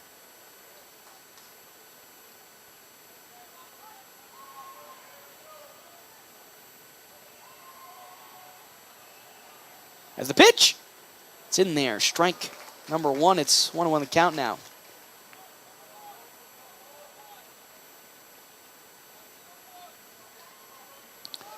With a 1-1 count, 2 down here. Lucas Gabriel gets set. He'll glance on over at second to Johnson. A 1-1 count to Jack Polk. As they're going to try to pick off Johnson, but he'll get back in time. So we'll still stay at 1-1 with 2 runners on and 2 out. Polk today's 0 for 2. He grounded out in his first plate appearance, struck out swinging in the second, and then, as I said, was intentionally walked in his third. And now it's an opportunity for him to take the lead for the Nationals. 1-1. As now here comes the pitch from Lucas Gabriel. Down low, there's ball 2 to Polk. With 2 down, he has to play very, very cautious with his approach. So that he does not, again, squander the opportunity for the Nationals to take the lead for the first time today. 2-1. Once more down in the dirt. He's going to get away from Gangwish, and Johnson's going to sneak on over to third. On the passed up ball, things are getting a little squirrely out there for one Lucas Gabriel, and with a 3-1 count, not looking good for Gabriel, who could once again load the bases, this time for Ty Robinson, who's, again, Robinson has done some heroics this season for the Nationals, not only on the mound, but also in the batter's box. Again, had that walk-off against Ogallala in the very first game of this season. As Lucas Gabriel, again, with a 3-1 count, does not want to walk. Jackson Polk is, well, we're in a bit of a scary situation. And the pickoff attempt is now we're in a pickle here between Johnson and the Nationals, as Johnson now stuck at third, trying to run home with it. He's going to run back on over, and now we're in a bit of a scary situation. They're going to tag him out, and that's how this inning comes to an end. Carter Kelly tried to create a diversion on over at first, but they were able to tag out the side of Caden Johnson, and now here comes an opportunity in the bottom of the 7th for Hastings to reach back and take the lead. It was a smart opportunity from the side of Carter Kelly. See if he can create a diversion and some confusion out on the base pads as he was trying to steal on over to second, but Gangwish didn't bite on it. And because of Gangwish not biting, then Caden Johnson got caught in a little bit of a pickle, and because of that, he got tagged out and will now head to the bottom of the 7th. Nationals tied up here with Hastings 3-3 when we come back here. FM 98.1, AM 1410, and live streaming, NorthPlattePost.com. Of these days, you'll be surprised to know you can buy an RV for under $20,000. The Sunray Travel Trailers at Larry's RV in North Platte. Sunrays give you the opportunity to enjoy the outdoors while still enjoying some home comforts like AC, water, heater, refrigerator, and stovetops. Just some of the features you'll find in a Sunray. Plus, Sunrays are lightweight and most can even be pulled with a car. Stop in today and see the Sunray 129 and 149 models and the Sunray Light 16 HB at Larry's RV in North Platte. Whether you're a weekend warrior, youth, or professional athlete, the Great Plains Health Sports Medicine Team has you covered. The team includes orthopedic surgeons, athletic trainers, and other healthcare specialists who spend their time at local high school and college sporting events, ensuring that athletes stay as injury-free as possible. In the event of an injury, the team remains committed to returning athletes to competition as quickly and safely as possible. Contact the Great Plains Health Sports Medicine Team by calling 308-568-7456. Welcome back, everybody, here Duncan Field. It's time to make the money. When I mean make the money, I mean make the game-winning plays, as it's tied 3 apiece here in the bottom of the 7th inning. Nationals at the moment, again, tying it up last inning with 2 runs coming across from an RBI single from Carter Kelly. Has Nick Canant up to bat. He walked in his last plate appearance against Ray Smorky, who's still on the mound, as that's called ball number 1. Again, Canant, one of the scariest batters so we've seen today on this side of Hastings. He doubled in his first plate appearance, singled in his second, and then walked in his third. It's a 1-0 count. Nobody out here in this bottom of the 7th as Morkey sets and fires into Canant. That one popped, and it'll fly back behind me for strike number 1. It's a foul ball. 1-1 the count now. Again, our bottom of the 7th is brought to you in part by Kevin McGann and the Fortify Group. You can find Kevin McGann and the Fortify Group at his new location, 621 South Dewey, Suite B. 1-1 the count now to the shortstop, Canant, as Morkey sets and fires in. Oh, high and tight inside, almost hitting Canant. There's ball number 2. It's 2-1 now.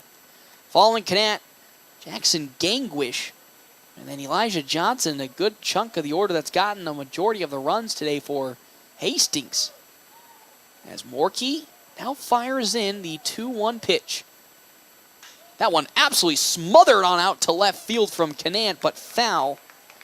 It's 2-2. Excuse me, 2-2 the count now. We could be looking at extra innings here, knock on wood. What a way it would end for these two teams if that gets there. The Nationals scored 2 runs last inning. As Morkey facing off against Nick Canant. The 2-2 pitch.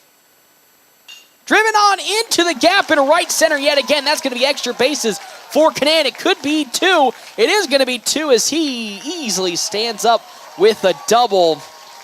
As Nick Canant gets that double right to the same spot he hit it, or into, the new spot that's really been the sore spot today for the Nationals. The gap in right center, as up comes Jackson Gangwish with an opportunity to end the game right here with a single into the outfield.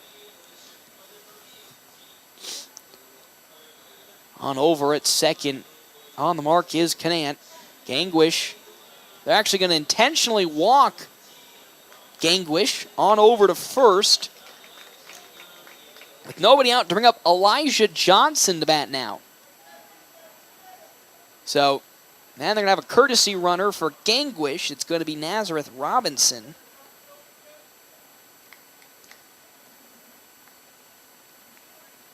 So, Canant at second.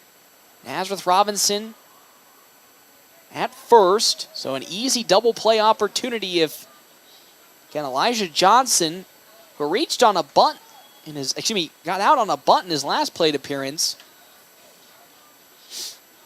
grounds into a double play.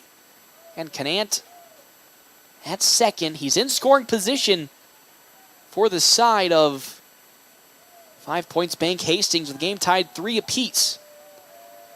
That pitch is high up there from Morkey. It's ball number 1.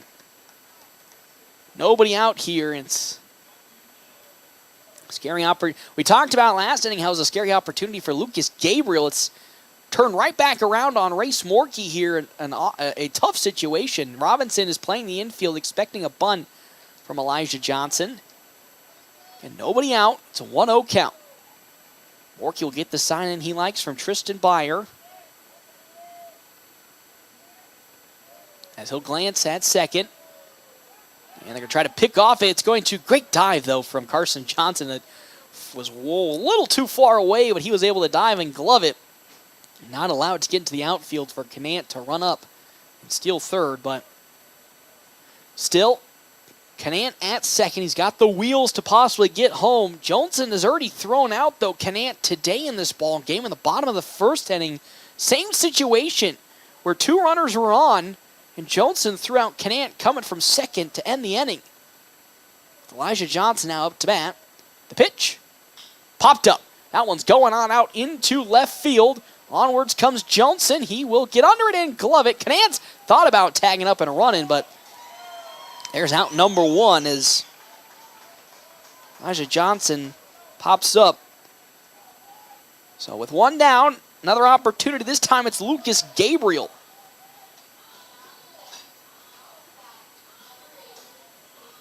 Gabriel, 2 walks today. He was also hit by a pitch in his first plate appearance. An opportunity for him to, after giving up the run, the 2 runs last inning, to bring the game-winning home. How poetic would that be, though, if you think about it for Hastings? He gives up 2 runs in the top of the 7th and then brings the game-winning run home from second. Knock on wood. As Morkey glances at second and fires. Oh, that's going to bounce right off of the head of Lucas Gabriel. Took a nasty little thump, and he goes on over to first. And now the bases are loaded with 1 out. Second hit by a pitch today Gabriel has took. And now up to bat, Chance Verton will come up to bat. He, and coming in for Jacobitz, he's their defensive substitution. He comes up with the bases loaded and 1 out. A double play will end this inning as head coach Ricky Holmes now going to have some time to go talk with his pitcher Race Morkey in the infield. Because again, a double play ends this inning for the Nationals, but anything past that and the game's over. A pop-up into the outfield will most certainly land a tag-up opportunity from Canant to score from third. A single most certainly ends the game.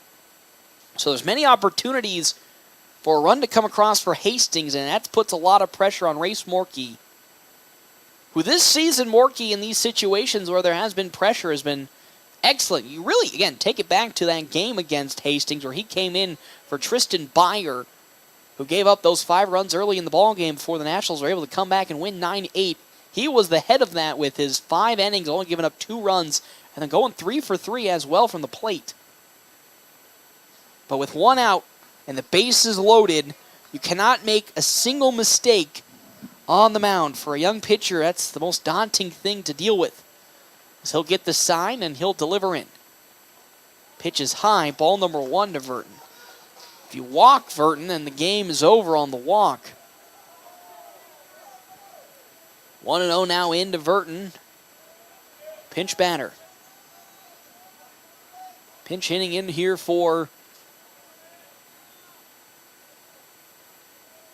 Hastings. Next pitch. Down low, squirts a little bit away from Tristan Byer, but that's ball number 2. It's now 2 balls and no strikes from Race Morkey. He tried to go inside to jam up Verton, but he didn't swing, and there's ball number 2. Almost got away from Byer. Canant on at third, Nazareth Robinson at second, and Lucas Gabriel at first. It's not exactly what head coach Ricky Holmes wanted here in this bottom of the 7th. As Morkey takes a deep breath and fires in the 2-0. That one up into center field, a base hit in back-to-back years. In the bottom of the 7th inning, the FNBO Nationals will lose to Hastings on a walk-off single up into center field. And just like that, they lose this one 4-3. It's like deja vu. It's like Groundhog Day all over again for the Nationals coming in here to Hastings and Duncan Field. Just unbelievable the curse that has been put upon this team when they enter Duncan Field. And they fall in this one 4-3. 4 runs on 9 hits, 2 errors. 3 runs on 8 hits, no errors on the side of the Nationals. Nationals now fall to 12-5 on this year compared to the now 10-4 on the side of Hastings. 5 Points Bank Hastings picks up the victory. We'll have then our quick stop pregame or postgame show when we come back here. FM 98.1, AM 1410, and live streaming NorthPlattePost.com. Swing into the season by calling Linda Meyer Law for all your legal needs. Our lineup consists of all-star caliber attorneys Bob Lindemeyer, Amanda Spiker, Kent Florum, Kent Turnbull, and rookie sensations Victoria Hervey and Natalie Hoffman. When life gets to the bottom of the 9th with 2 outs, we'll step up to the plate and hit a home run for you. Call Linda Meyer Law, 534-6740. That's Linda Meyer Law, 534-6740. Family first. My dad used to tell us that all the time. But family first wasn't just something he'd say to us. It was how he lived every day of his life. And it's how I try to live mine too. At Shelter Insurance, our agents are dedicated to helping provide personalized auto, home, and life protection that puts your family first. Find me, Brent Rogo, at 502 East Francis. Are you in the market for a new or pre-owned car, truck, or SUV? Look no further than Bill Summers Ford, Honda, Nissan, Lincoln for your next vehicle. Look online 24/7 at BillSummers.com. Bill Summers is Western Nebraska's leasing headquarters, and they have aggressive financing to get you into the vehicle you've been dreaming of. Check out all the inventory at BillSummers.com anytime. Bill Summers Ford, Honda, Nissan, Lincoln, where families are our business. Highway 83 and Walker Road in North Platte, and online 24/7 at BillSummers.com. Your health is our mission.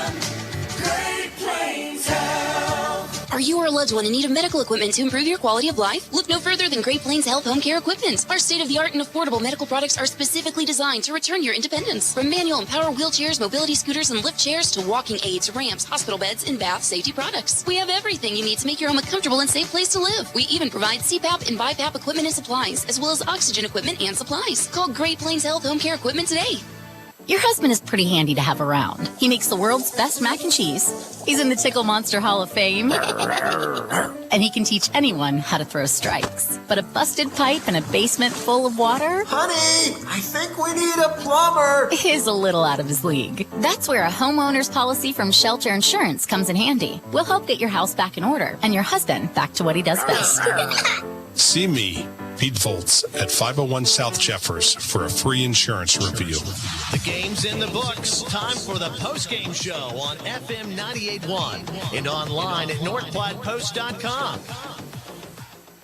Welcome back here to Duncan Field. The Boogeyman has striked once again as Hastings takes down the FNBO Nationals in the bottom of the 7th on a walk-off single, and they win 4-2-3, and it's just so painful to sit here and talk about this because it just felt, this entire game felt like deja vu from last year. Really, like from last year. It's almost like an exact identical copy. Either side got off to a strong start on the pitching front where, you know, the side of Jack Polk as well as Jacobitz just couldn't really miss, you know. They really were on fire. Polk gave up that 1 run in the bottom of the 2nd, but the Nationals were able to strike in the top of the 3rd to tie it all up.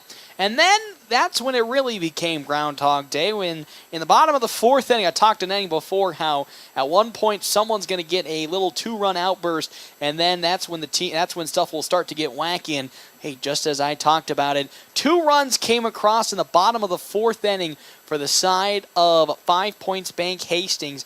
And the Nationals from that point on had an uphill battle to really work their way back in. And at the time, it didn't seem like it was an uphill battle for the Nationals. At that moment, they had 6 hits on the day, and they were really offensively creating production with ease, but just were unable to get over the final hump to pick up the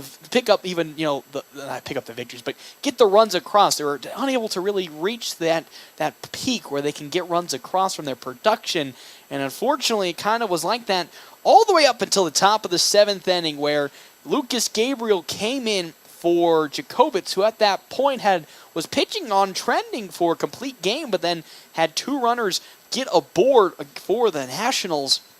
And then they intentionally walked the third batter up to load the bases for Carter Kelly to come up, who so far today had been outstanding. He was 2 for 3, a double, a single. He did strike out in his previous plate appearance leading up to this top of the 7th inning, but you know what? Carter Kelly did what Carter Kelly does best, and he hits baseballs into the outfield. A single right up the middle, an RBI single, 2-run RBI single, tied this ball game up.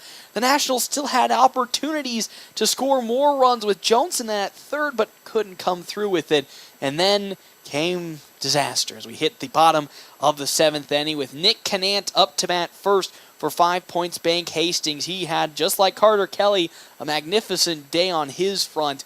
He doubled in his first at-bat, singled in his second, walked in his third at-bat, and then yet again doubled into the gap in right center field and got into second base. And then the next batter got on, and then the Nationals intentionally walked to load the bases with 1 out. And then up came the fateful at-bat. Chance Verton singled it into center field, and just like that, the game came to an end, and the Nationals fall in this ball game 4-3. 4 runs on 9 hits and 1 error on the side of 5 Points Bank Hastings. 3 runs on 8 hits and no errors on the side of the FNBO Nationals. And that is how this game comes to an end here against 5 Points Bank Hastings. They fall 4-3. Still more here at the Quick Stop post-game show. We come back, we will have talking about our Ameriprise Financial Money Player of the Game when we return here, FM 98.1, AM 1410, and live streaming NorthPlattePost.com. Summer. Time for outdoors and Dave's Place. What? Those two don't go together. Sure they do. Why should I have to be slaving in the kitchen when all we have to do is go to Dave's Place for food that the entire family enjoys? I like how you think, Mama. Make sure to get outdoors. But when it's time for the best pizza, wings, and fun, head indoors into Dave's Place. Games for the kiddos, pool and drinks for the adults, and food for everyone. Dave's Place Pizza and Wings. Your summer starts here. Sandhill State Bank is a bank for Sandhillers. Families, entrepreneurs, teachers, nonprofits, farmers, nurses, contractors, ranchers, stylists, artists, retailers, professionals, outfitters, restaurateurs, mechanics. It takes all of us to make the Sandhills prosper, and Sandhill State Bank is here to help. Open an account today at sandhillstate.com/open or visit one of our 10 locations across the Sandhills to start growing the Sandhills together. Sandhill State Bank, member FDIC. With a whole lot of things being so expensive these days, you'll be surprised to know you can buy an RV for under $20,000. The Sunray Travel Trailers at Larry's RV in North Platte. Sunrays give you the opportunity to enjoy the outdoors while still enjoying some home comforts like AC, water, heater, refrigerator, and stovetops. Just some of the features you'll find in a Sunray. Plus, Sunrays are lightweight and most can even be pulled with a car. Stop in today and see the Sunray 129 and 149 models and the Sunray Light 16 HP at Larry's RV in North Platte. It's not too late to register your students for the fall 2023 Bullpup Preschool or Kindergarten year at North Platte Public Schools. We are excited to assist you at the Welcome Center located at 301 West F Street in North Platte, and we are open from 7:30 a.m. to 3:30 p.m. Or you can register from the comfort of your own home online at mppsd.org. Come learn and grow with us at North Platte Public Schools. Attention Toyota lovers. Are you in the market for a new or pre-owned vehicle or need top-notch service? Premier Toyota's got you covered. Their knowledgeable and friendly staff will help you find the perfect ride to fit your lifestyle and budget. Plus, their state-of-the-art service center is staffed with expert technicians who will keep your vehicle running like new. Visit Premier Toyota today and experience the best selection, service, and prices around. You won't be disappointed. Toyota, let's go places. Brandon is super pumped about Runza. Runza is so sweet. Especially all their desserts. Oh, those are the sweetest. Chocolate, vanilla, and twist ice cream cones, 4 flavors of shakes, chocolate chip cookies, and ice cream sandwiches. Literally sweet. Oh, I love your enthusiasm. Well, I love Runza. So sweet of you. Come satisfy your sweet tooth. Because from the way we make it to the way it makes you feel, Runza makes it all better.